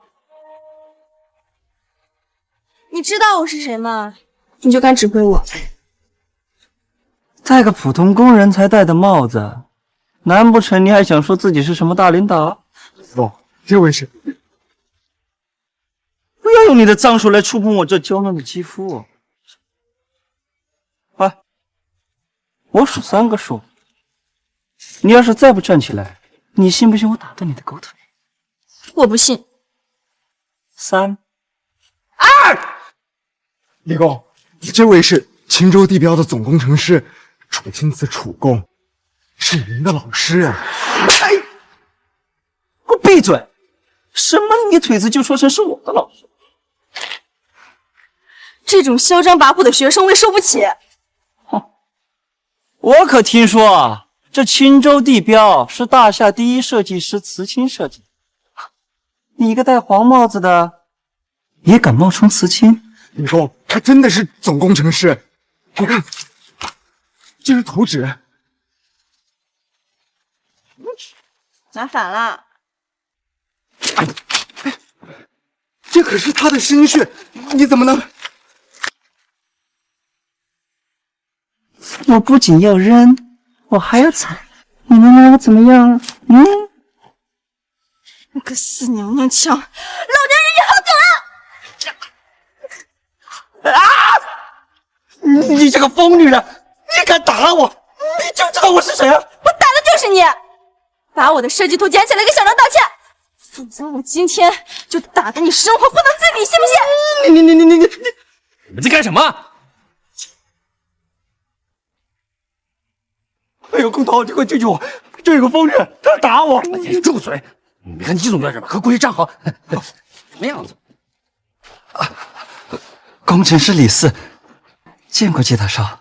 你是青州地标的总工程师，你的眼怎么回事？哎呀，季大少，您可要为我做主啊！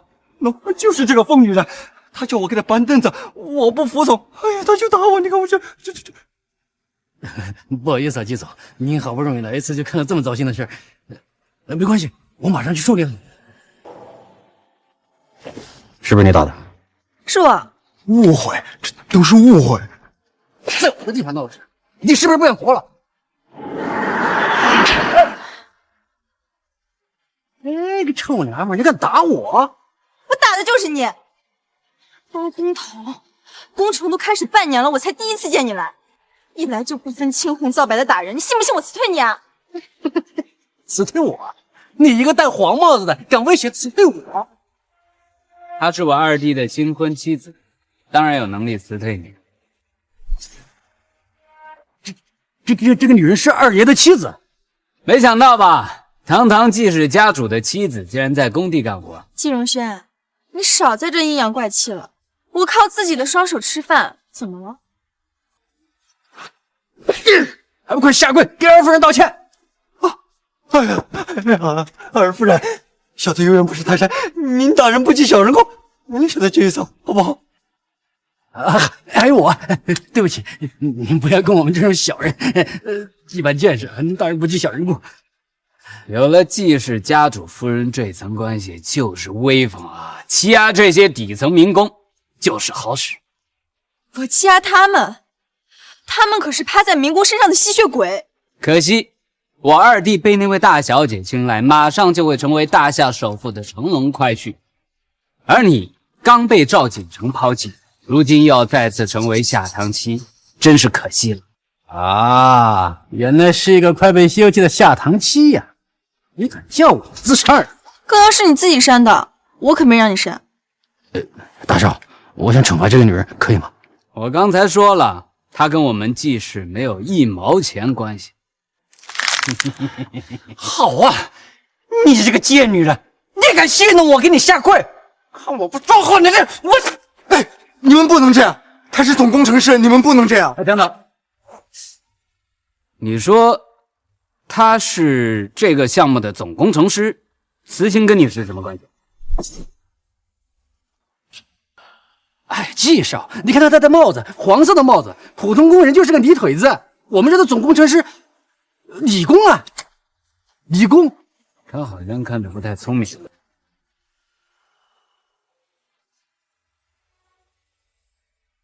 季少，你看，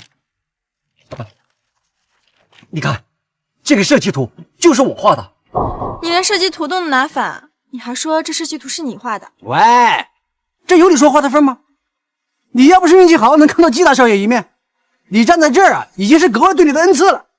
青州地标是大夏第一设计师慈青设计的，我听说这里的总工程师是慈青的徒弟啊。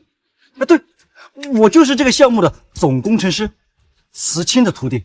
你是不是有他的联系方式？我有。我连设计图都看不懂，怎么可能有慈青的联系方式？你快给慈青打电话，就说我季氏医药愿意拿出5%的股份换他出手一次。是。季荣轩，你们季氏不是已经请来了大夏国5大设计师的中原来规划西城开发区了吗？你又请来慈青做什么？你知不知道好奇心太重的人容易短命？来人，把这些人清理出去，看着碍眼。是。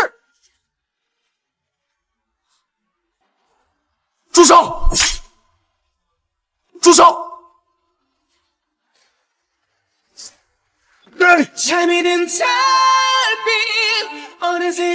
谁呀？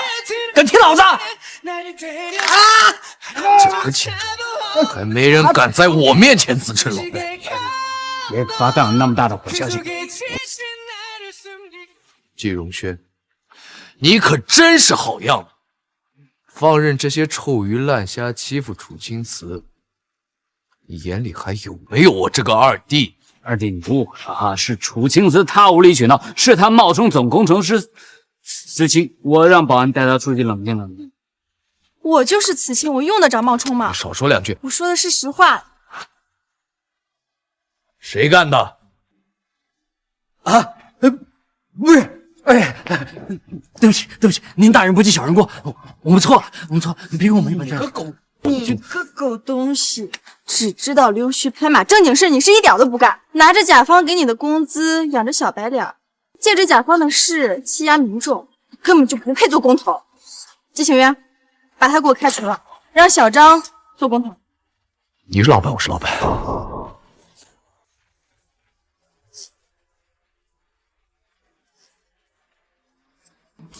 宋倩倩，你怎么来了？不是你让我徒弟打电话叫我来的吗？你是？没错，我就是大夏第一设计师慈青。大哥，你找慈青干什么？我有个朋友想投资一个项目，我就找慈青给他设计一下。是吗？哎，那个二弟，我还有事情要处理，这里就交给你了啊。走。季荣轩，我提醒你一句，上一个相信宋倩倩的人是赵锦成，他现在已经半只脚迈进棺材。你怎么证明你是慈青？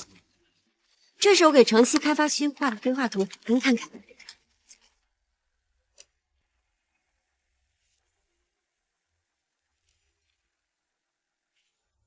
以后你就是工头了，好好干。谢谢二爷，谢谢楚工。之前听赵锦成说你在工地搬砖，我以为是玩笑话，没想到是真的。我是在工地工作，但是我不是搬砖，我是这里的总工程师，这些都是我设计的图。小张，这图纸少了几张。我不嫌弃你，你别把人家工地的图纸弄乱了。收好了。这图真的……我有事找你，出去说。兄弟，我有事找楚青瓷出去一下，这些就当做是他私自撬工的罚金。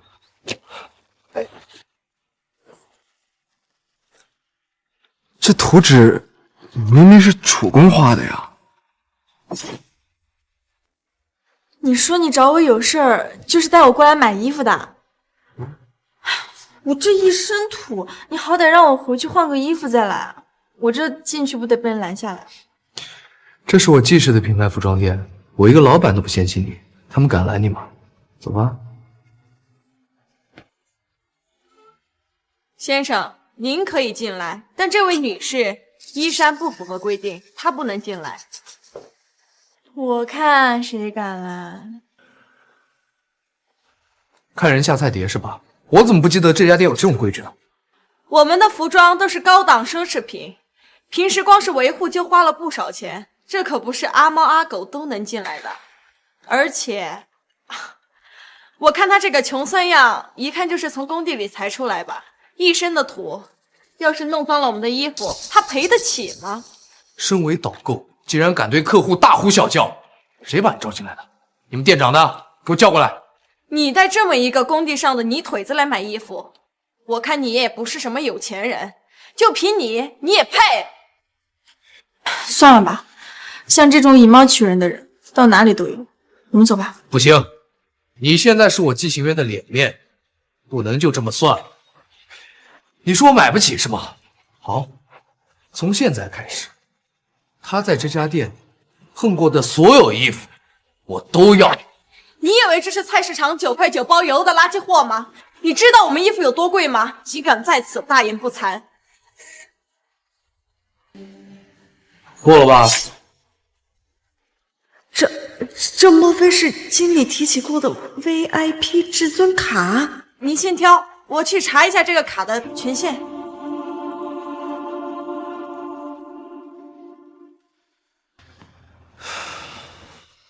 他刚才这么羞辱你，你都不生气啊？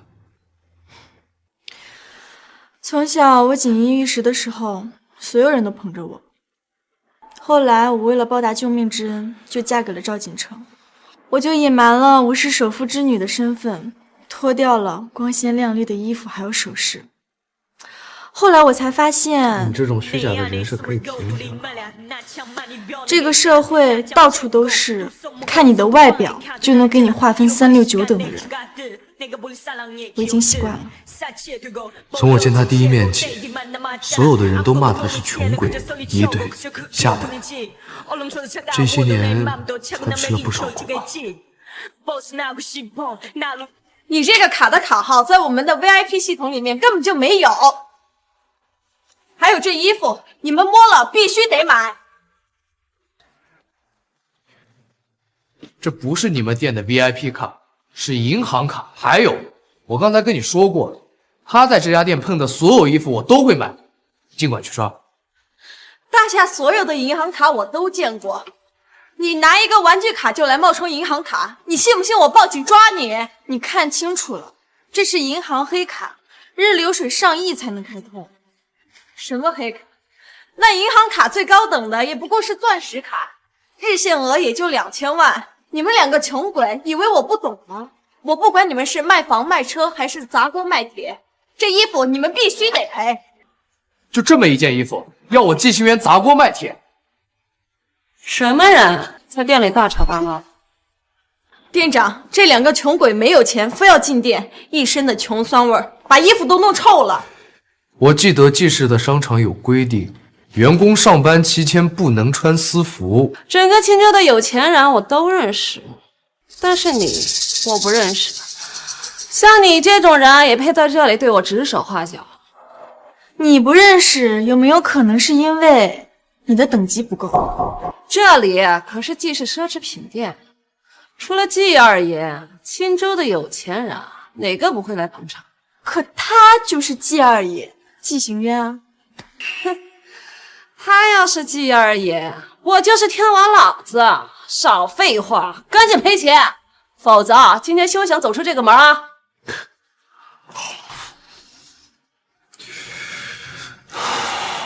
张连海，把商场经理给我叫过来。张连海，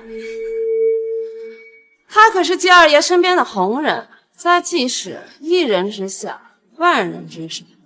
像你们这种人，怎么可能会有他的电话？装模作样的，说不定啊是给10086打电话的。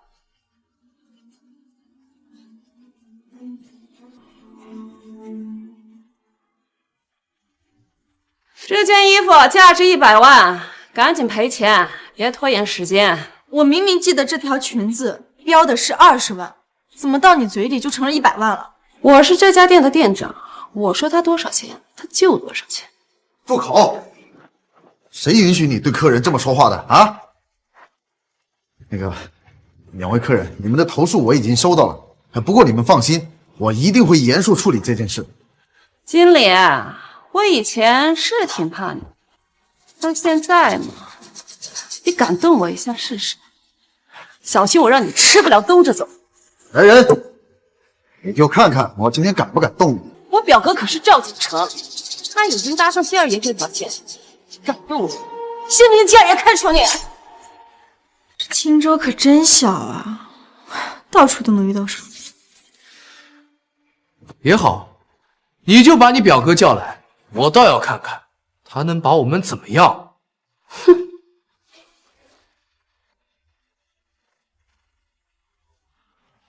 赵总，自从宴会传出季氏和我们停止合作的消息以后，安城的很多企业宁愿违反协议赔钱，也不愿意和我们任何联系。我们的很多项目都被迫停止了。这些墙头草。没事儿，我们还要转机。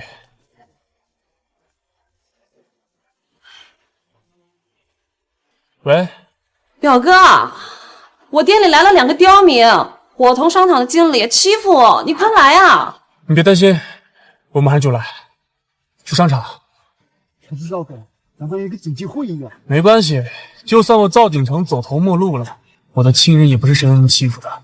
出发。好，是。我表哥马上就到，你们就等死吧。赵景晨，赵总知道吧？算了，你们这种小人物，谅你们也不知道，他可是安城的大人物，到时候他来了，你们就死定了。你看，二位，要不你们先走吧，这件事我会解决的。你解决？你算哪根葱啊？也敢说解决？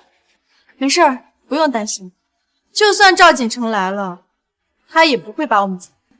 你什么身份？敢直呼赵总名讳？我的身份也没有什么了不起吧，勉勉强强能让赵景成低头认错。让我低头认错，你算个什么东西？表哥，你来了，就是他们弄脏我的衣服不赔钱，还大言不惭的羞辱你。楚青瓷，又是你！不是我不给钱，是你表妹狮子大开口，20万的衣服要我100万。我虽然不差钱，但我还不想当冤大头。你个臭婊子！别以为绑上了季行渊，就以为我治不了你是吧？竟然敢欺负我的家人！表哥，他和季二爷有关系啊？这个人就是刚被我休弃的下堂妻，季行渊估计就是玩玩他。别怕。哼，原来你就是我表哥的前妻呀！听说是在工地搬砖的泥腿子，怪不得这么脏呢。你们还真是不是一家人不进一家门啊！赵景成，我当初真是后悔下嫁给你，总有一天我会让你跪着求婚。你算个什么东西？我表哥现在的女朋友可是大家名媛宋倩倩，你连她的小拇指都比不了，还妄想我表哥回头，做你的梦去吧！表哥，这几天怎么不见你带倩倩姐过来？我还给她留了几条限量款的裙子呢。赵景成，你不会还没给你家人说实话吧？宋倩倩现在可是季大少的女朋友。也难怪你要瞒着，毕竟戴绿帽子这种伤自尊的事情，你也不好开口哈。闭嘴！表哥，对不起啊，我也不知道宋倩倩她是这种人。楚青瓷，少废话！别以为绑上了季行渊这个高枝，你就能在青州横着走。难道不是吗？我季行渊的人不能在青州横着走。二爷，您怎么在这儿呢？我不在这儿，怎么能看到你这么威风？什么？表哥，你叫他什么？你莫非就是季行渊季二爷？二爷，求您高抬贵手，放了我赵家。死到临头了，还在到处欺负弱小。我今天要是放了你们，以后还不知道多少人要被你欺负。二爷，是我狗眼看人低，你大人有大量，放过我。你不用求我，自己申请离职吧。二爷，要是季行辞退了我，那这个整个青州就没有人要我了呀。你嚣张跋扈的时候，就该知道是这个下场。还不赶紧滚，别碍了二爷的脸。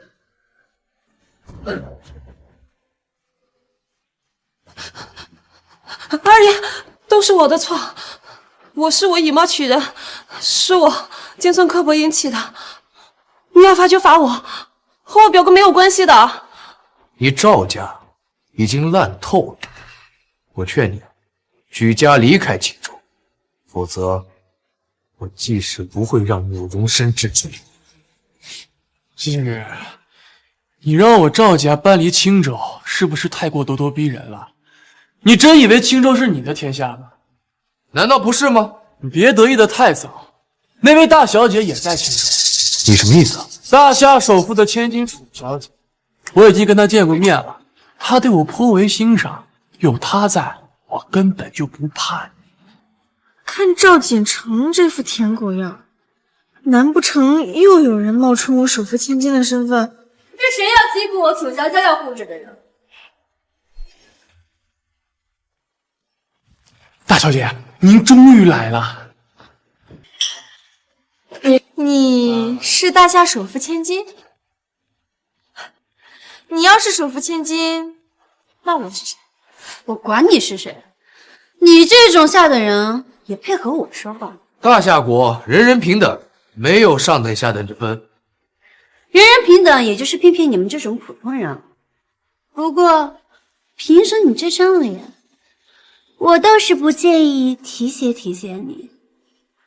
如果你愿意跟着我，我可以给你变成上等人，怎么样？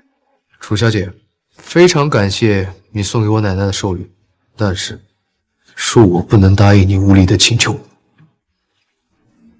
敢碰我的人，你找死吗？你这个土逆子，竟敢碰我！大小姐，季行渊如此不知好歹，真是枉费了您特意让周会长送出的相亲宴请帖。什么？你有相亲宴请帖？你是什么人？我可别真把大小姐看上的人得罪了。我是季氏的季行渊，你特意送我相亲宴邀请函，他又不知道我是谁。你真的是首富千金？季行渊，你是在质疑大小姐的身份吗？大小姐不过是一时兴起给了你个相亲宴请帖，你以为凭你的身份，真的能让大小姐特意的记住吗？赵锦成，你刚被宋倩倩骗了，竟然还不长记性，是什么让你认定这个女人就是首富千金？楚青子啊，你别以为傍上了季行渊就可以居高临下的质疑我。我赵锦成是那么容易被骗的吗？看清楚，这是大小姐给我的相亲宴请帖，能拿得出请帖的人，怎么可能不是大小姐？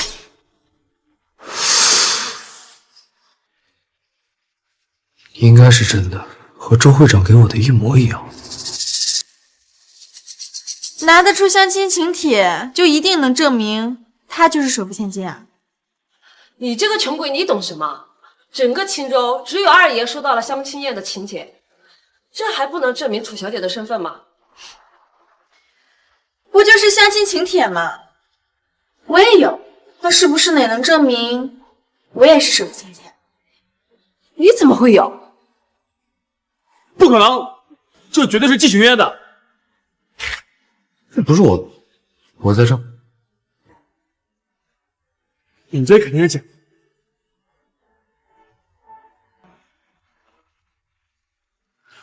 这怎么一模一样呢？这请帖我发出去了3张，也没有什么可稀奇的。说不定这女人陪谁睡了一晚，把别人请帖偷过来了。3张，我有一堆。造假能不能不要这么我账单？不是造假，都是真的。你到底是什么人？你真的是大夏千金吗？赵锦成，你竟敢怀疑我！我刚才已经联系好了周恒，他马上就到了。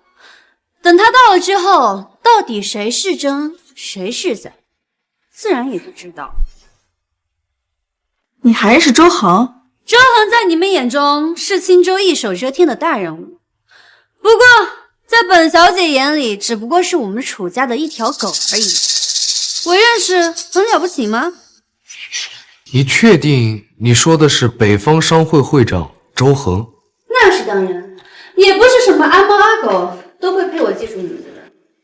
大小姐，我不是要故意怀疑您的，都是因为他故意混淆视听，是我错了。算你识趣，本小姐不跟你一般见识。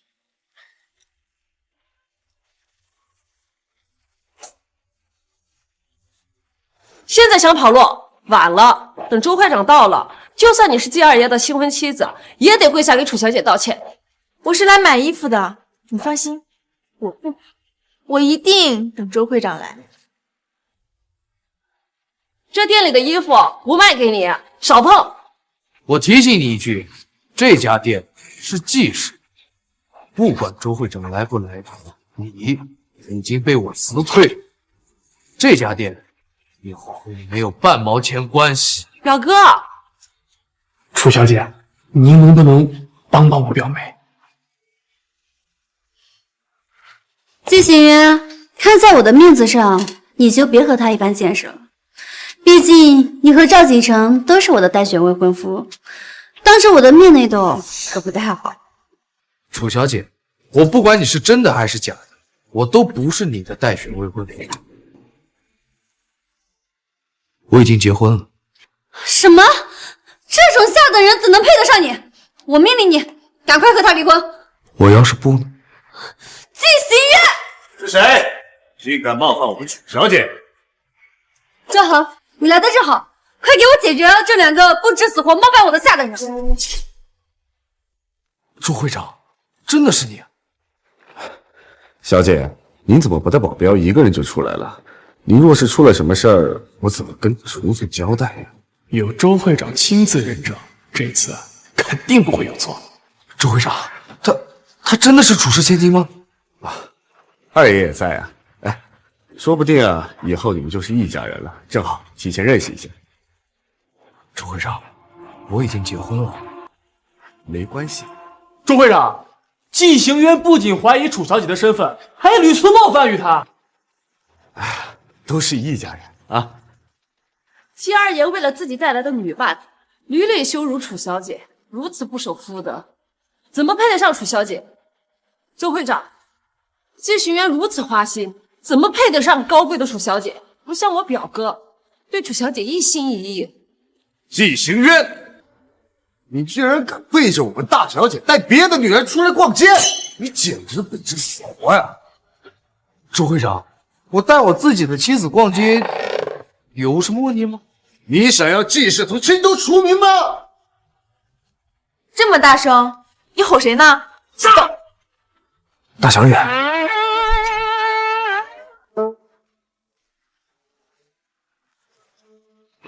我以为季行渊背着您带别的女人出来逛街呢。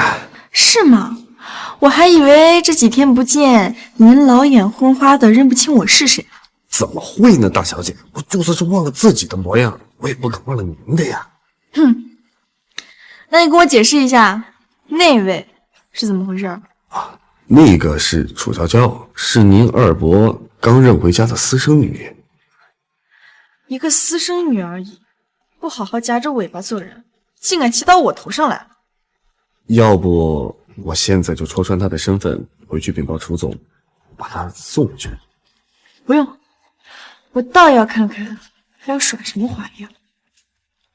周恒，你们两个在这窃窃私语什么呢？你不会也喜欢上这个女人了吧？周会长，那个事情的经过呀，我已经了解清楚了。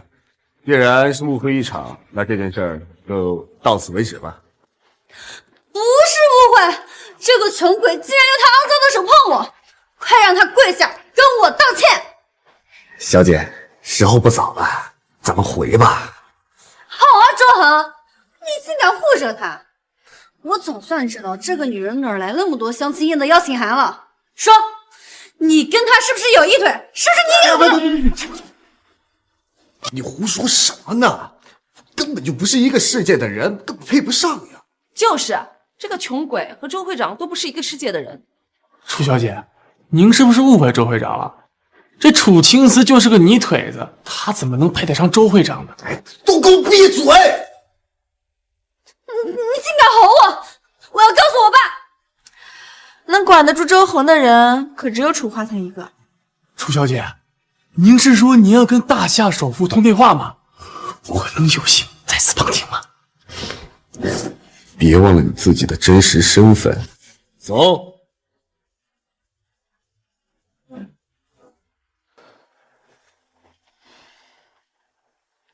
我怎么感觉你和周会长关系不简单啊？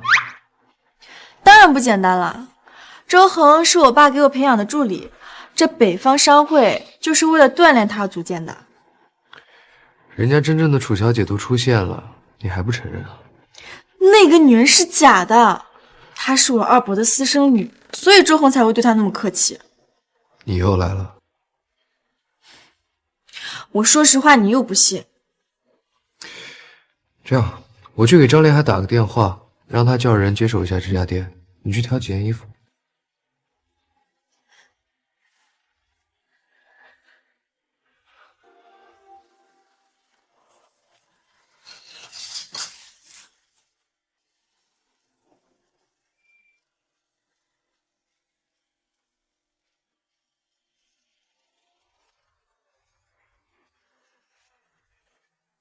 你好好打扮一下还挺好看。那当然了，楚华腾年轻的时候可是被《时尚周刊》评为全球最帅富豪。我是他的女儿哎，肯定也不会差呀。行了，你明天就穿这个去投标会吧。什么投标会？当然是城西开发区项目投标会喽。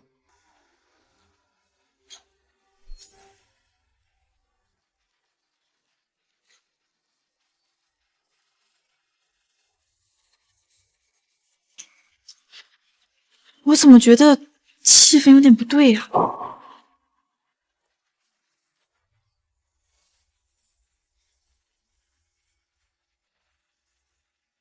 早就听闻首富千金屈尊来到咱们青州，这下终于见到真面目了。哎，他作为大夏第一名媛，实在太低调了，时至今日都没有任何媒体拍到他的正脸，怎么感觉气场有一点弱？你就是别拉着我们，要是惹怒了他，整个青州都挡不住他一根小拇指。参见大小姐。参见大小姐。楚小姐，您今日美丽的耀眼。季行渊，你现在知道我和楚青瓷之间的差距了吧？我楚娇娇今日再给你一次机会，就冲着你这副美丽的皮囊，我再问你一次，你确定不和他离婚，接受我？看来你今日又要被抛弃了。他不会，你以为所有人都跟你一样嫌贫爱富？你凭什么这么自信？你也看到了，今天在场的各位都是青城有头有脸的人物，那面对楚小姐还是要俯首称臣。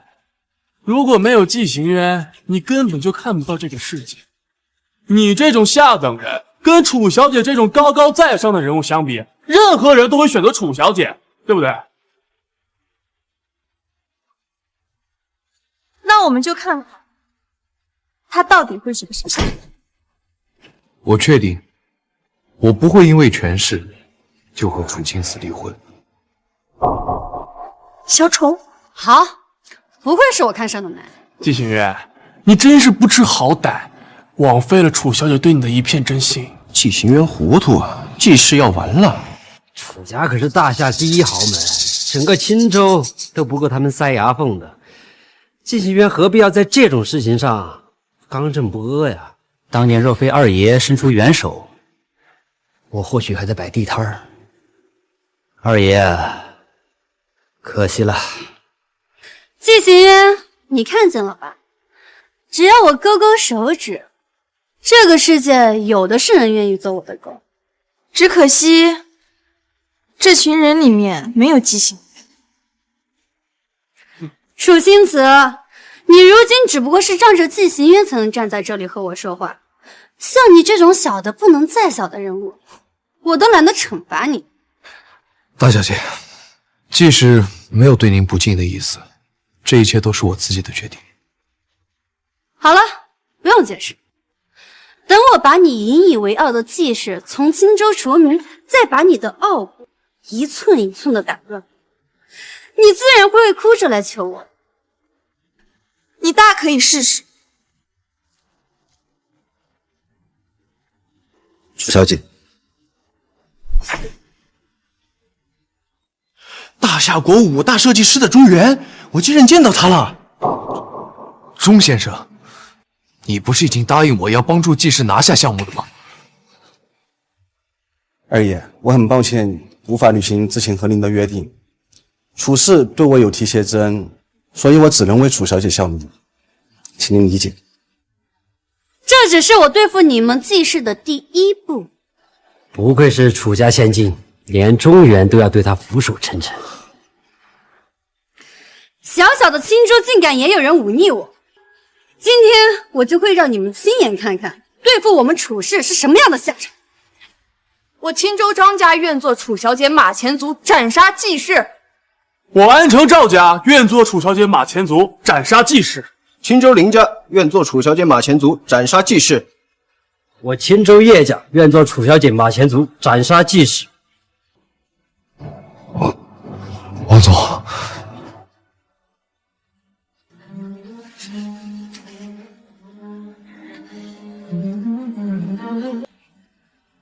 二爷，季氏倒下后，我会保您家人免受饥寒之苦，以报你当年雪宗送炭之恩。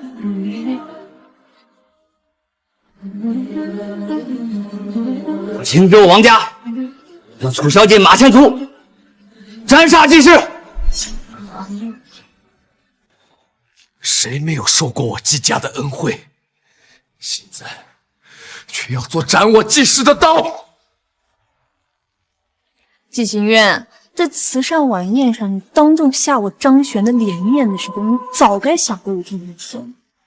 张璇，你的脸面明明是周恒下的，你怎么不去找他？你不过只是一个欺软怕硬的小人，就别把自己的理由说的那么冠冕堂皇。楚青瓷，这季氏都要覆灭了，你明天都有可能睡大街了，你赶紧想想你明天睡哪儿吧！啊，季行渊，长江后浪推前浪，你们季氏在青州已经霸占太久了，是时候给后人让让路。二爷，商场如战场，大家不讲感情，只为利益。好一个只为利益！季行渊，你现在后悔拒绝我了吧？既然我遵从自己的内心，做出了选择，无论什么结果，我季行渊都认。汉等翠眉折腰事权贵，使我不得开心宴。可惜了，英雄末路啊！我不认。楚娇娇，你敢不敢和我赌一把？我赌你一定不能得偿所愿。我赌西城开发区项目中标的人一定是季行渊。青子，此事与你无关。我心里有数，你放心。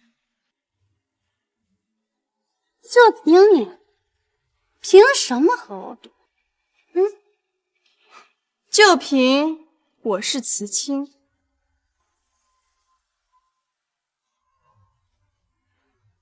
什么？你说你是大夏国第一设计师慈青？慈青怎么可能来我们小小的青州嘛？还真有可能。我们青州的地标就是慈青设计的。不可能，打败我的慈青明明是个男人，而你是个女人。你看到的只是我为了躲避我爸的追捕伪装的身份。你是慈青又如何？不过是个打工的，你配合我上一个赌桌吗？自古上赌桌的人，不论身份，只看筹码。楚青瓷，你我夫妻3年，你多少家底我都不知道吗？就你那每个月500块钱的零花钱，你能拿得出什么像样的筹码？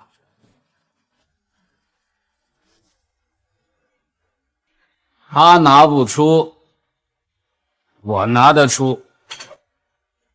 你又是谁？我是季氏医药的负责人，我愿意拿出季氏医药的10%的股份，赌西城开发区项目的中标者是我季荣轩。季荣轩，你在这胡闹什么？我以季氏家主的身份命令你，赶快回去！季行渊，你一意孤行，已经把季氏拖入了深渊。你别想拿季氏家主的身份来弹压我，知道吗？有意思，我还没有开始下手，你们就已经开始内斗了。既然你如此有底气，那我就拿出这张100亿的卡和你赌，用出你的底牌吧。我身边站着真正的慈青。季荣轩，你有病吧？4、5千年他就一花瓶，你说他是慈青，你有证据吗？赵锦成，别用你浅薄的眼光来评价我。废话不多说，实力证明一切。这些是我针对西城开发项目画的图纸。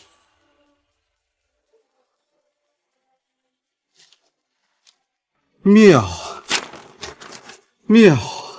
我自愧不如。给我东西！是我的人，你认输岂不代表我输了？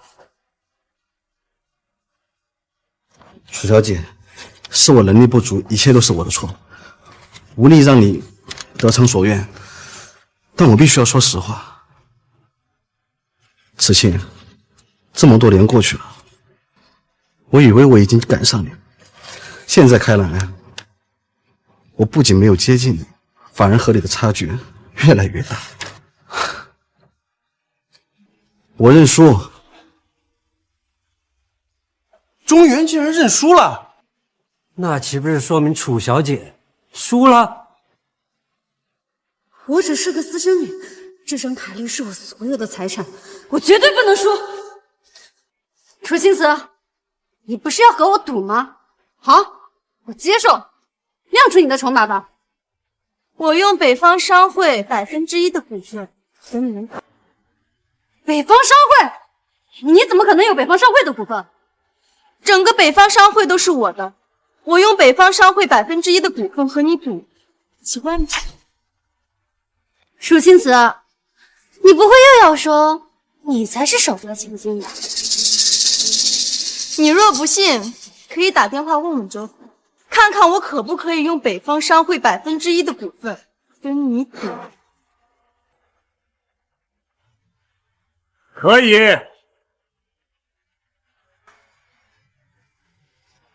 周会长竟然说可以，赵景成不是说他前妻一直是个泥腿子吗？看来这个女人不简单啊！周恒，你还说你和楚青瓷没有关系？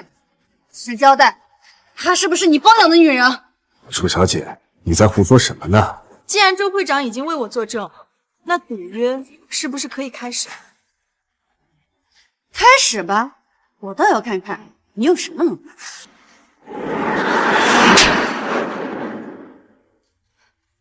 你凭什么打我？二弟，管好你的女人。穷鬼就是粗俗，看来我跟你离婚是对的，不然带你来这种场合，只会丢尽我的脸面。贱女人，你以为你是谁？你偷了我的设计稿，冒充我的身份，我不能打你吗？你胡说！啊？这设计稿是你偷的？有什么证据证明这设计稿是你的？我没有证据能证明这些设计稿是我的。哎，你们都听到了吧？他说他没有证据。我看你如此云淡风轻，胸有成竹，我还以为你有什么能耐。但我能证明这些设计稿不是宋倩倩的。你知不知道，你拿走的设计稿不全？不可能，我这些设计稿就是全部的。这份设计稿我看过，大致将西城所有的区域都囊括了，应该不会是残缺的吧？怎么样，楚青瓷？中原大师已经说了，你还有什么可狡辩的？从我的设计稿丢了那几张开始，我就已经防着你。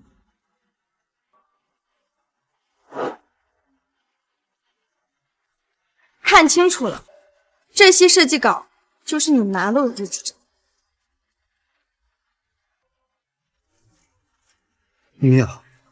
妙啊！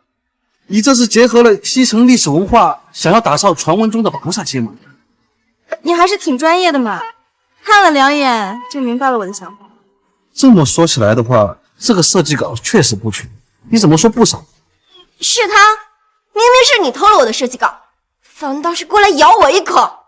楚青瓷，你也没办法证明这个设计稿就是你画的吧？你还真是不到黄河不死心啊！你少在这儿当搅屎棍！等等，庄园，你认识这个戒指吗？你这个戒指有什么好稀奇的？我收藏里有一堆比这个贵的。你那一堆都比不上这一只。你真是慈亲，就凭一枚戒指就认定他是慈亲啊？当年联合国为了感谢慈亲打造的汤姆雕像，特意打造了唯一一个纪念品，全球只有慈亲持有。所以，你说你叫慈亲，是把我们当猴耍是吗？一群废物！我宣布，五约结果已定，西城开发区的中标者是季行渊。楚小姐，季大少，季这张筹码转给胜利者。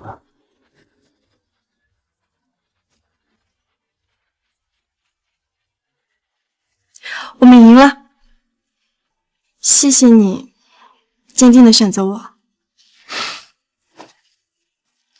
这是谢礼。楚清子，你为什么要隐瞒你的身份？我从始至终都没有隐瞒过我的身份，我说了，是你不信。可笑的是，我竟然以为他是你腿子，没想到真正的紫微星竟然在我身边，我却有眼无珠。赵锦成，你盗窃慈青的设计稿，行径极为无耻。我现在以北方商会会长的身份，将你逐出北方商会，永不合作。来人，把他们两个给我扔出去！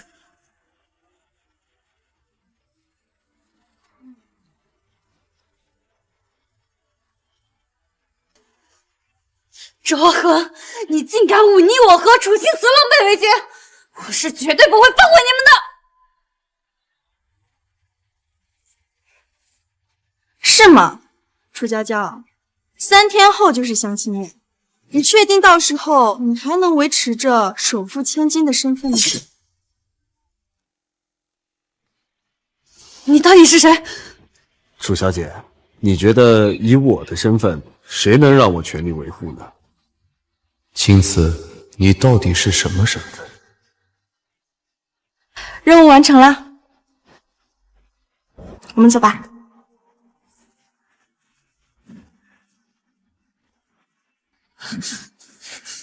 不可能，不可能！我爸说过，表姐就失踪了，不可能是表姐，不可能！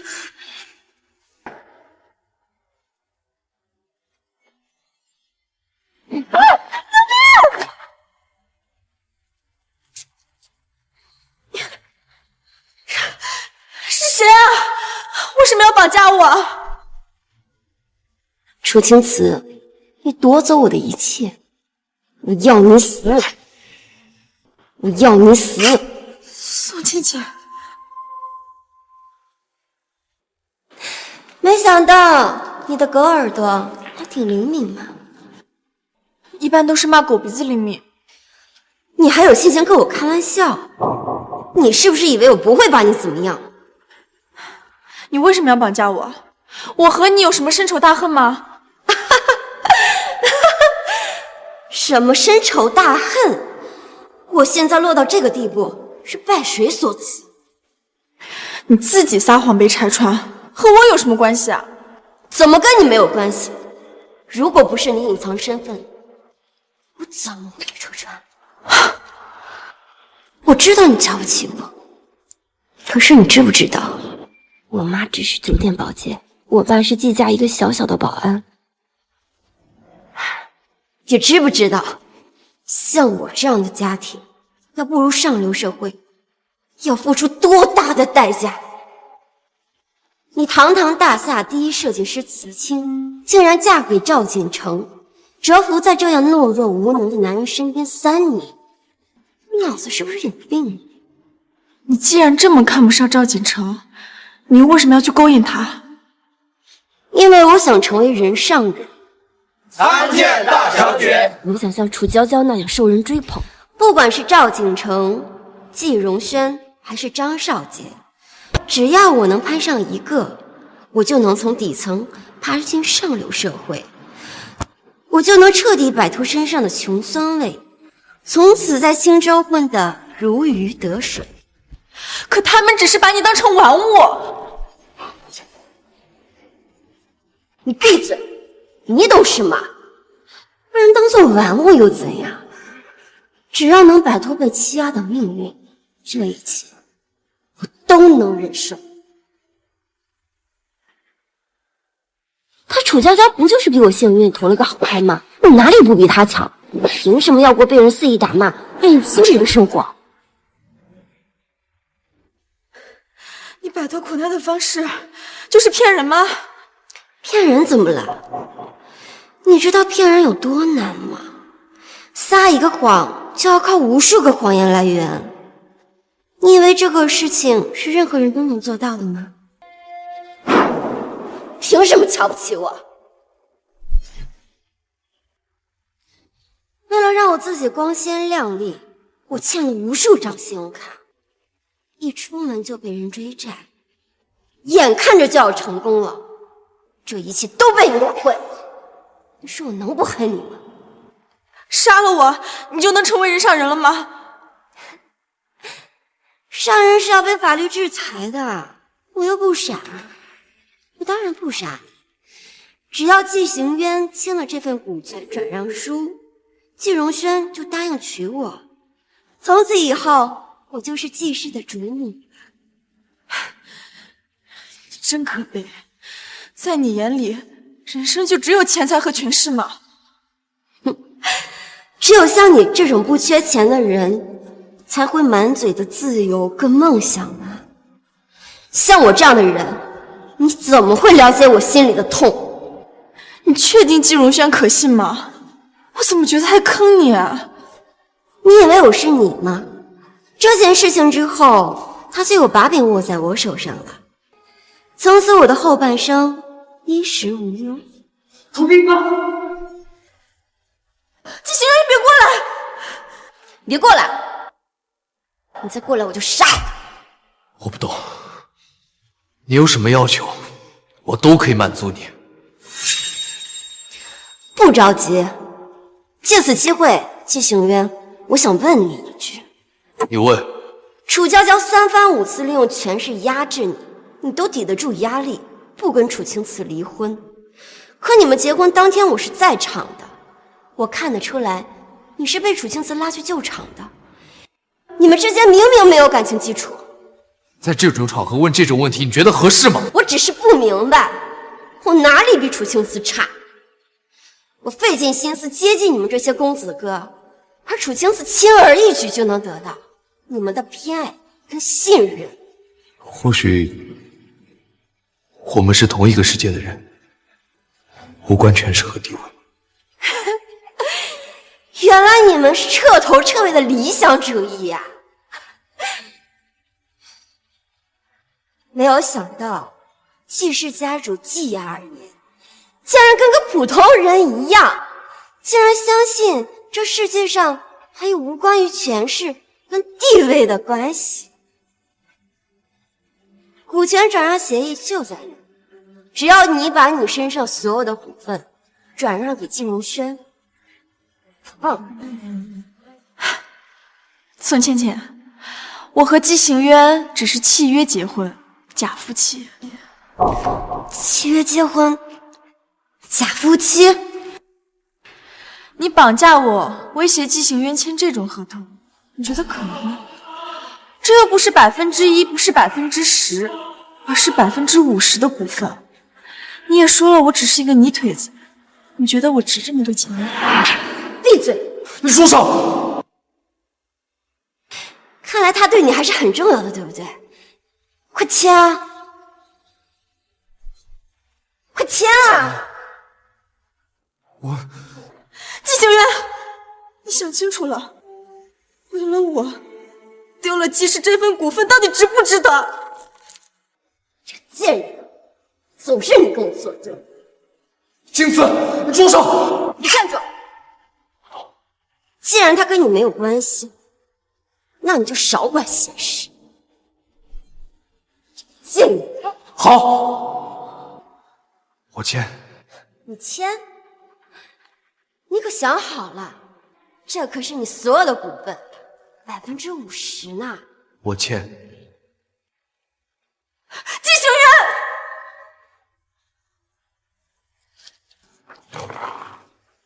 不过就是些生不带来死不带去的身外之物吧。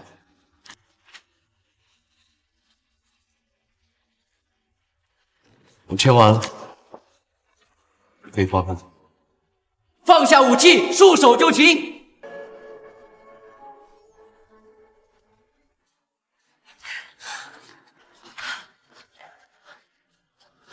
二少爷，没事吧？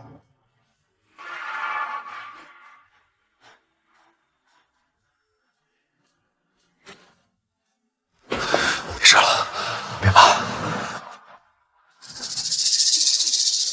季如轩，是你报的警，你怎么能这样对我？明明是你！个贱人，竟然敢绑架我弟媳！他跟你有什么仇，有什么怨？闭上你的嘴，我会让律师争取帮你讲个刑。宋倩倩，人在做天在看，你以不正当的手段谋取私利，终究不是长久之道。走。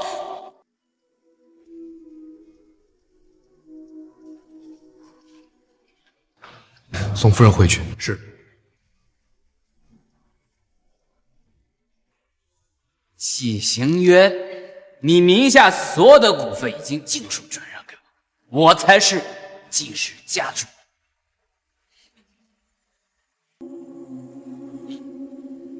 干什么？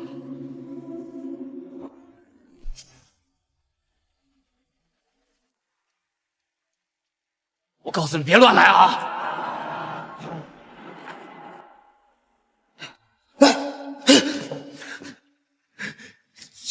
季行渊，你想要股份，我可以给你，但你千不该万不该把主意打到沈清子身上。我错了，二弟，你放过我好吗？放过我！他只是无意被我卷入其中而已。你和我和他没有关系。妈，我走，我以后再也不敢了，以后再也不敢了。那你就留在这儿好好反省吧。希望上天会保佑你，被人发现。要是被人发现怎么办？我会死！哎，二弟，放过我！二弟，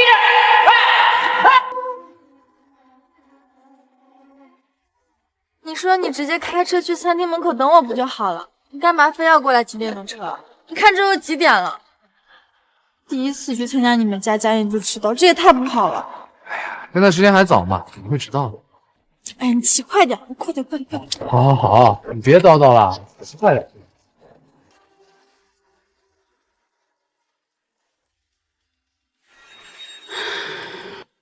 哟，我以为今天二弟不来了。没想到大家到的这么早，不好意思啊，让各位久等了。这桌子没有你们的位置，去旁边坐。季荣轩，你别欺人太甚。让奶奶和三叔公等那么久，到底是谁欺人太甚？荣轩，给你弟弟留点颜面。奶奶，2把空椅子，其中1把要留给二叔公，并非我故意为难二弟，实在是椅子不够，我才如此安排的。好，行渊跟奶奶、三叔公道歉。我可受不起。二表哥，我可听说楚氏那位大小姐可看上你了，要和咱们季氏结亲。哼，你竟然为这个女人给拒绝了！一飞冲天的机会就在眼前啊！你不好好把握，反而沉溺在小情小爱当中，你这成什么大事啊？我听闻季老太爷去世后，季氏差点被3大家族并吞，还是季行渊力挽狂澜。那时候他还不到20岁吧？三叔公倒是能成事儿，怎么不见那时候三叔公站起来？这有你说话的份吗？你为了一个女人，心甘情愿把季氏一半的股份拱手相让，你实在太让我失望了。好在荣轩的身体里还流淌着季氏的血。假如哪一天有一个流浪汉绑架了这个女人来威胁你是不是准备把季氏交给流浪汉呢？这女人平平无奇，怎么就把二表哥你迷得神魂颠倒了？这二表哥你以前明明是最不近女色的呀。家族的传承不靠勤奋，靠能力。荣轩不论用什么手段从你手中拿到了股份，你就要认。如今荣轩才是家主，他说的话你要听。我们不讲情分，只看能力。哎，二叔公肯定又把今日家宴给忘了，那我们就先不等他，我先来。这个呢是我特意找人搜集的几条冰种玉镯，我给大家分一下。还有我，哎呀，偶然间啊得到了一坛100年的女儿红，今天啊特意带来给大家尝尝。你俩有心了。奶奶，三叔公。哼，谁是你叔公？你可别乱叫。三叔公，青瓷是我的妻子，他叫你一声三叔公有什么不妥？他这种身份也配跟我们同桌吃饭？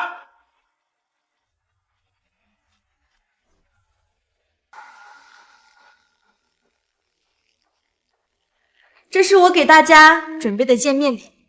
二哥已经没钱了，你一个靠他吃饭女人，能送什么像样礼物？我倒也不用靠他吃饭，我自己有钱。你倒是把礼物拿出来呀，我倒要看一下你送的是什么东西。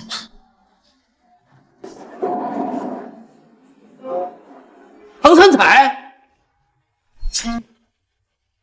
这一组唐三彩乐舞人像陶俑是我偶然间得到的孤品，今天正好可以带给大家赏玩。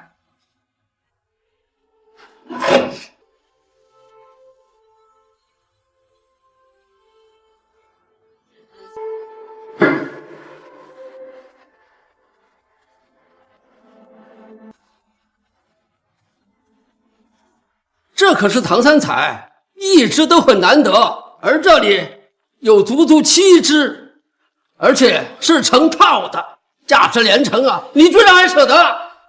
大家开心就好。大表哥，这女人出手这么阔绰，不像你口中的泥腿子呀。肯定是二表哥给他的钱，这不过就是左手倒右手，面子里子都让他给赚了。这女人可真够贼。大哥，你没和大家说明青瓷的身份啊？我的妻子青瓷是大夏第一设计师慈青，应该不用我资助她送礼吧？慈青，二表哥，你说她是慈青，这怎么可能？等过几天竞标会的消息放出来，你们自己去打探一下就知道是真是假。大表哥，二表哥说的是真的吗？你竟然是大夏第一设计师慈青，哇，好酷啊！这礼物既然是二表嫂送的，那我就先收下啦。等等，我的礼物还没送呢。表妹，你这一声二表嫂啊，叫得太早了，不如看看我送的。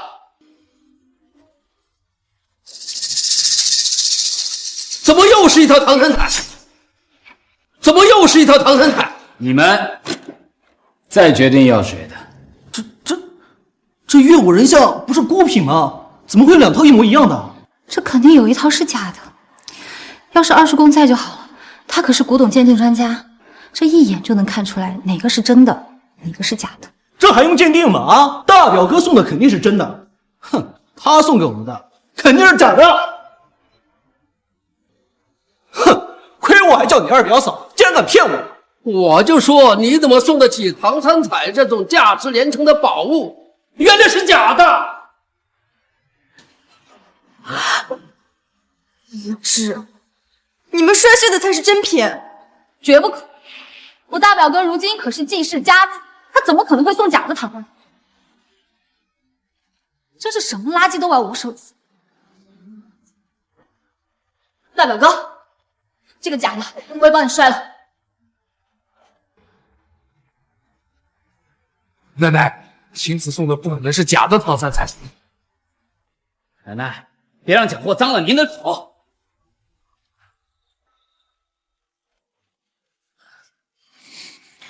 反正礼物也都送给你们了，想要怎么处理是你们的事，希望你不要后悔。你放心，不摔我们才后悔。哎呀，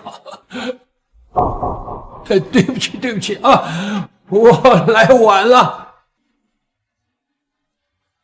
二哥，你是不是又看上什么价值连城的古玩，把我们的家宴给忘了？唉，没忘，我这不是来了吗？啊，哎，这是些什么鬼东西啊？赶紧拿出去扔了啊！二叔公，这可是大表哥特意买来送给我们的唐三彩，您怎么能说是垃圾呢？哎呀，这些玩意儿啊，拼夕夕上9块9还包邮呢。哎，你要是喜欢你自己拿去，别脏了我的眼睛。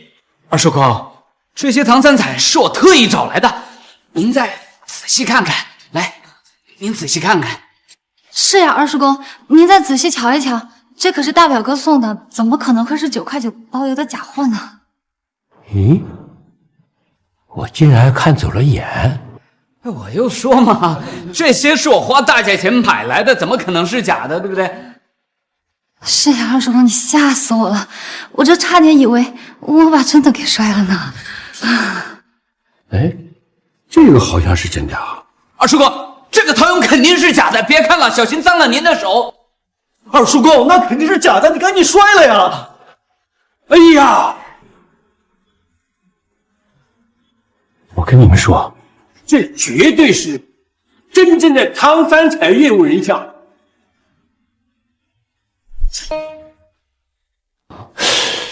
哎，传闻这个东西一套有7个，怎么现在就剩这1个了？二叔公，您仔细点脚下呀。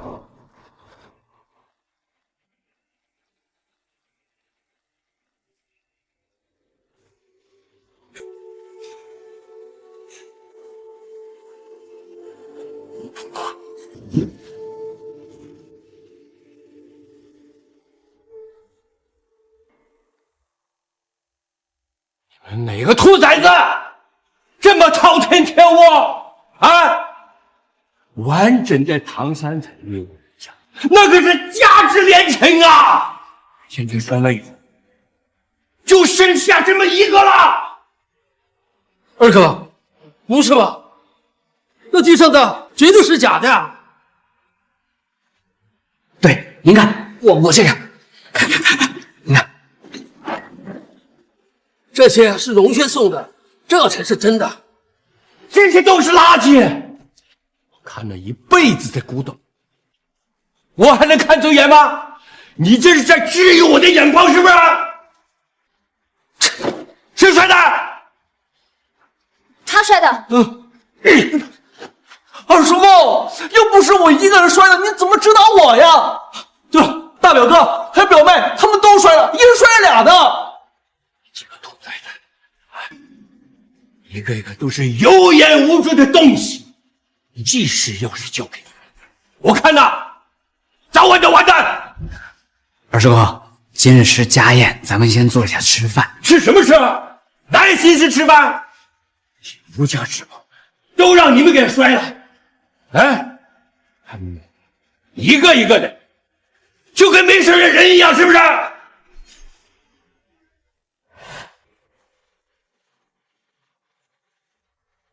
二哥，你别再撒泼了，荣轩现在可是家主。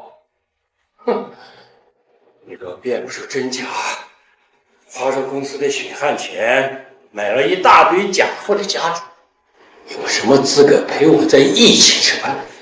这样下去，季氏啊，我看早点散伙吧。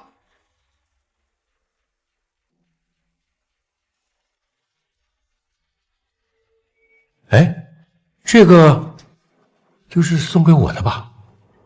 是的。啊，这心愿呐，真好，这眼光真的不错啊！老二，你够了，都坐下吃饭。服务员，再加一把椅子。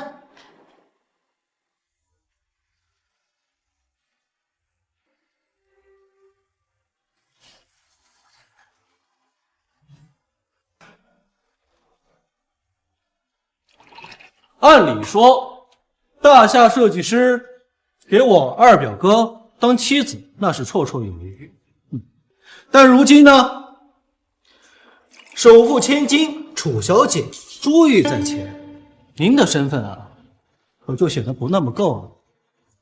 说不定我二表哥突然开窍了，就把你给休了。所以啊，这家宴酒我就先不给你了。邢渊呐，你现在连家主之位都丢了，你赶紧跟这个女人离婚吧。你如果娶了首富千金呢，整个大夏都可以任你发挥了，何苦蜗居在小小的青州呢？娶了大夏首富千金就可以肆意妄为了？是谁告诉你们的？这还需要谁告诉你？那可是大夏首富，这随便从指缝漏一点，不止让普通人立刻成贵族。那你看，我像贵族吗？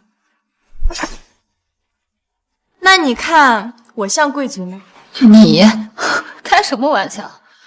我都比你像贵族。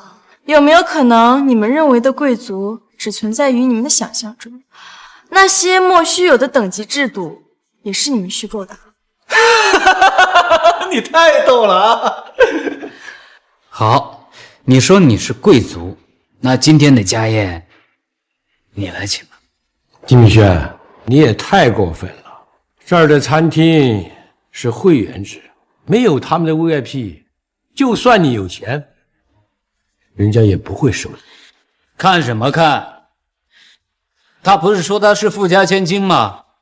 哎，你该不会连青州一个小小餐厅的 VIP 都拿不到？服务员，买单。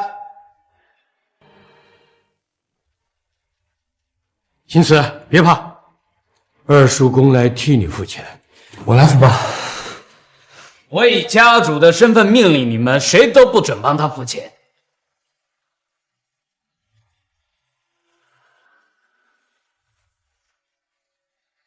没事的，刷卡吧。客人，我们店只接受 VIP 账户付款，一般的银行卡用不了，请您出示您的 VIP 卡。我没有。你没有？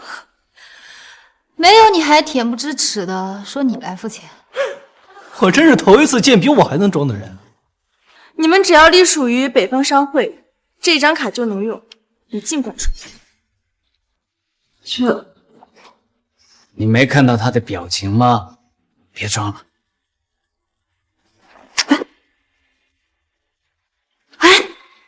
我都跟你说了，这个 POS 机只能刷 VIP 卡，你乱刷会把机器搞坏的。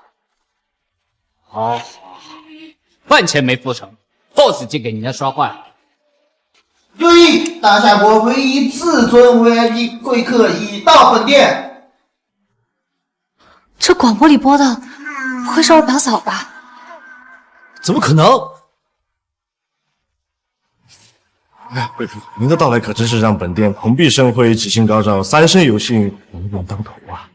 我只是来消费的，这是我的卡。不用，今天你在本店消费全部免单。哎，这张卡连 VIP 卡都不是，凭什么免费啊？哎，这您就有所不知了。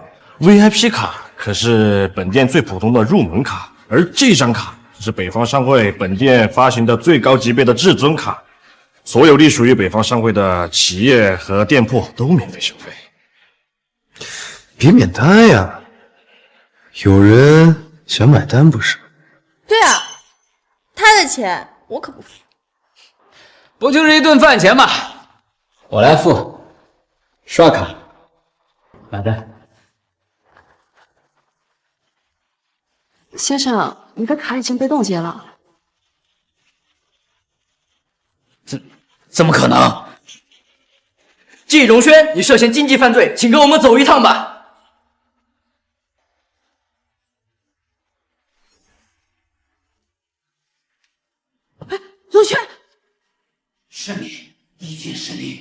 许，我可是你大哥。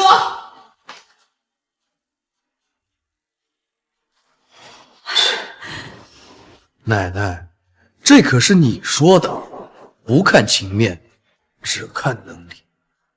这是你设好的套，等着季荣轩去钻，是不是？是，家族越大，根就越烂。我不能让季氏就这么烂下去。好，好，好，好，真是我的好孙哎！您二位请慢用。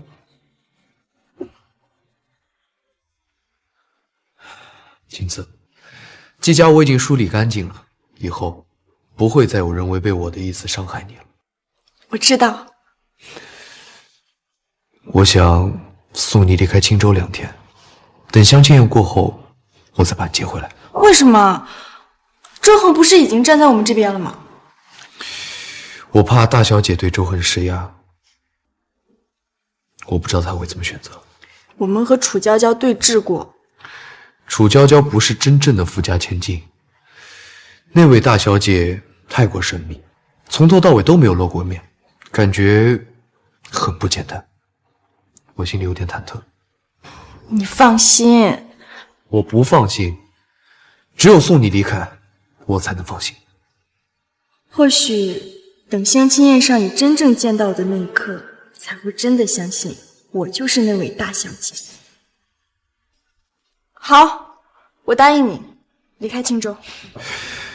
我去参加相亲宴只是为了争取大小姐的谅解，你放心，我绝对不会像赵景晨一样抛弃你。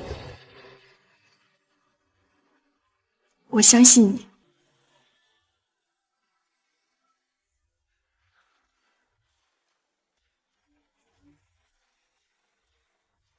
赵总还没离开青州呢，不怕季二爷找你麻烦？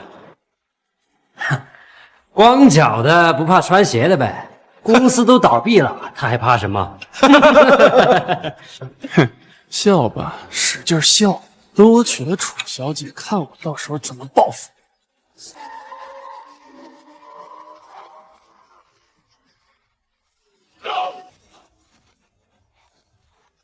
整个宴会厅只有她一位女性，她果然是大小姐。哎呀，周恒模棱两可的态度老是误导我们。您中午是锦城啊，听说你最近过得不是很好。楚小姐，自从上次投标会之后，季二爷和周会长就联手打压我。赵锦城，你可真会往自己脸上贴金。就是小小的一个赵家，哪里值得季二爷和周会长联手打压？楚小姐，您能不能为了我向周会长求求情，就放过我们赵家吧？小事，待会儿见到他，我会跟他说的。嗨。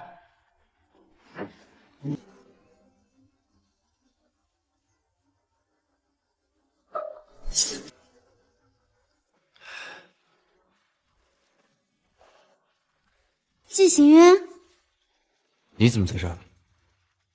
这本就是为我举办的相亲宴，我怎能不来？是吗？季行渊，你未免也太能装腔作势了吧？楚小姐跟你说话呢，你竟然爱答不理。你们愿意捧她臭脚就捧着，别来碰瓷我。小丑。扬州少主到。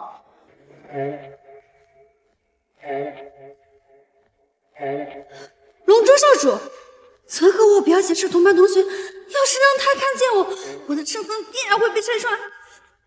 居然是龙舟少主，龙舟可是沿海城市，富得流油，比青州不知强了多少倍。哎，青州有4大家族瓜分蛋糕，龙州只有他们一家真正的一手遮天。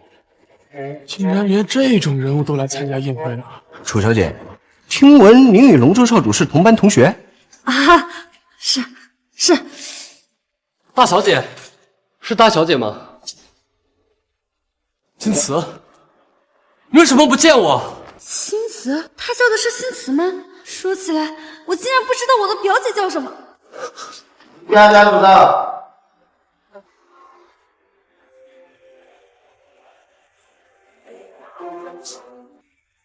这位更是重量级，上京林家，父亲有钱还有权，哎，我们是彻底没戏了。想什么呢？我们本来就是旁人团，来凑热闹。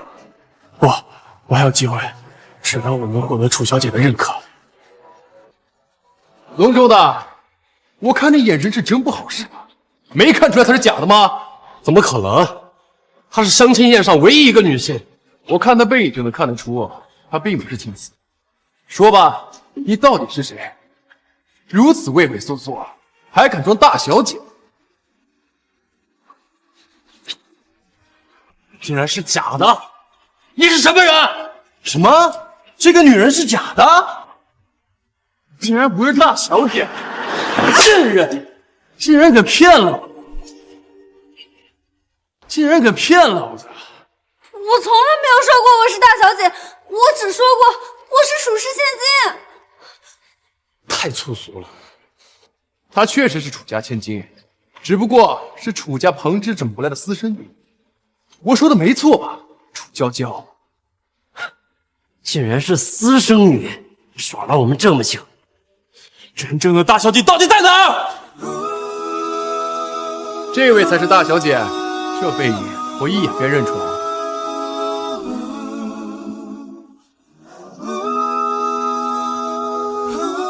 青瓷怎么在这儿？难道是被大小姐绑来的？不行，我要去救她。青瓷，我来娶你了。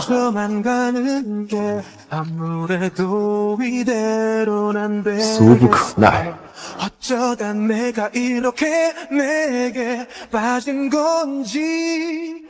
种眼神，青瓷在看谁？青瓷，当年我弱小的时候，你没有抛弃我，还帮我夺家产。楚青瓷，龙家公叫的是楚青瓷，莫非她真的是大小姐？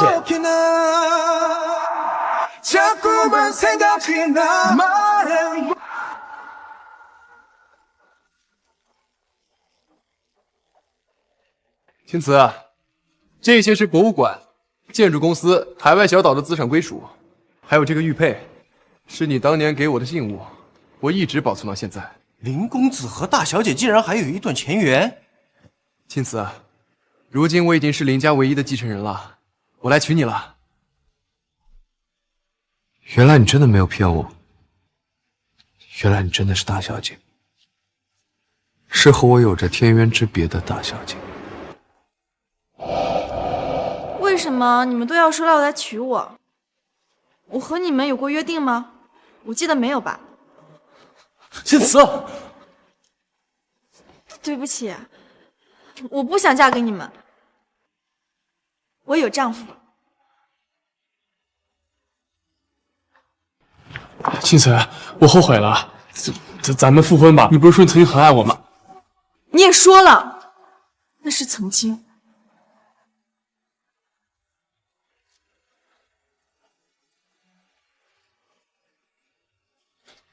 我叫楚青瓷，今年25岁，学历没有。我的车是电动车，我目前在工地工作，每月500零花钱。季先生，你愿意跟我回家吗？ 울부짖음 속에 더는 참지 않아 원하는 건 I'm gonna break it down 갚아줄게 더 거칠게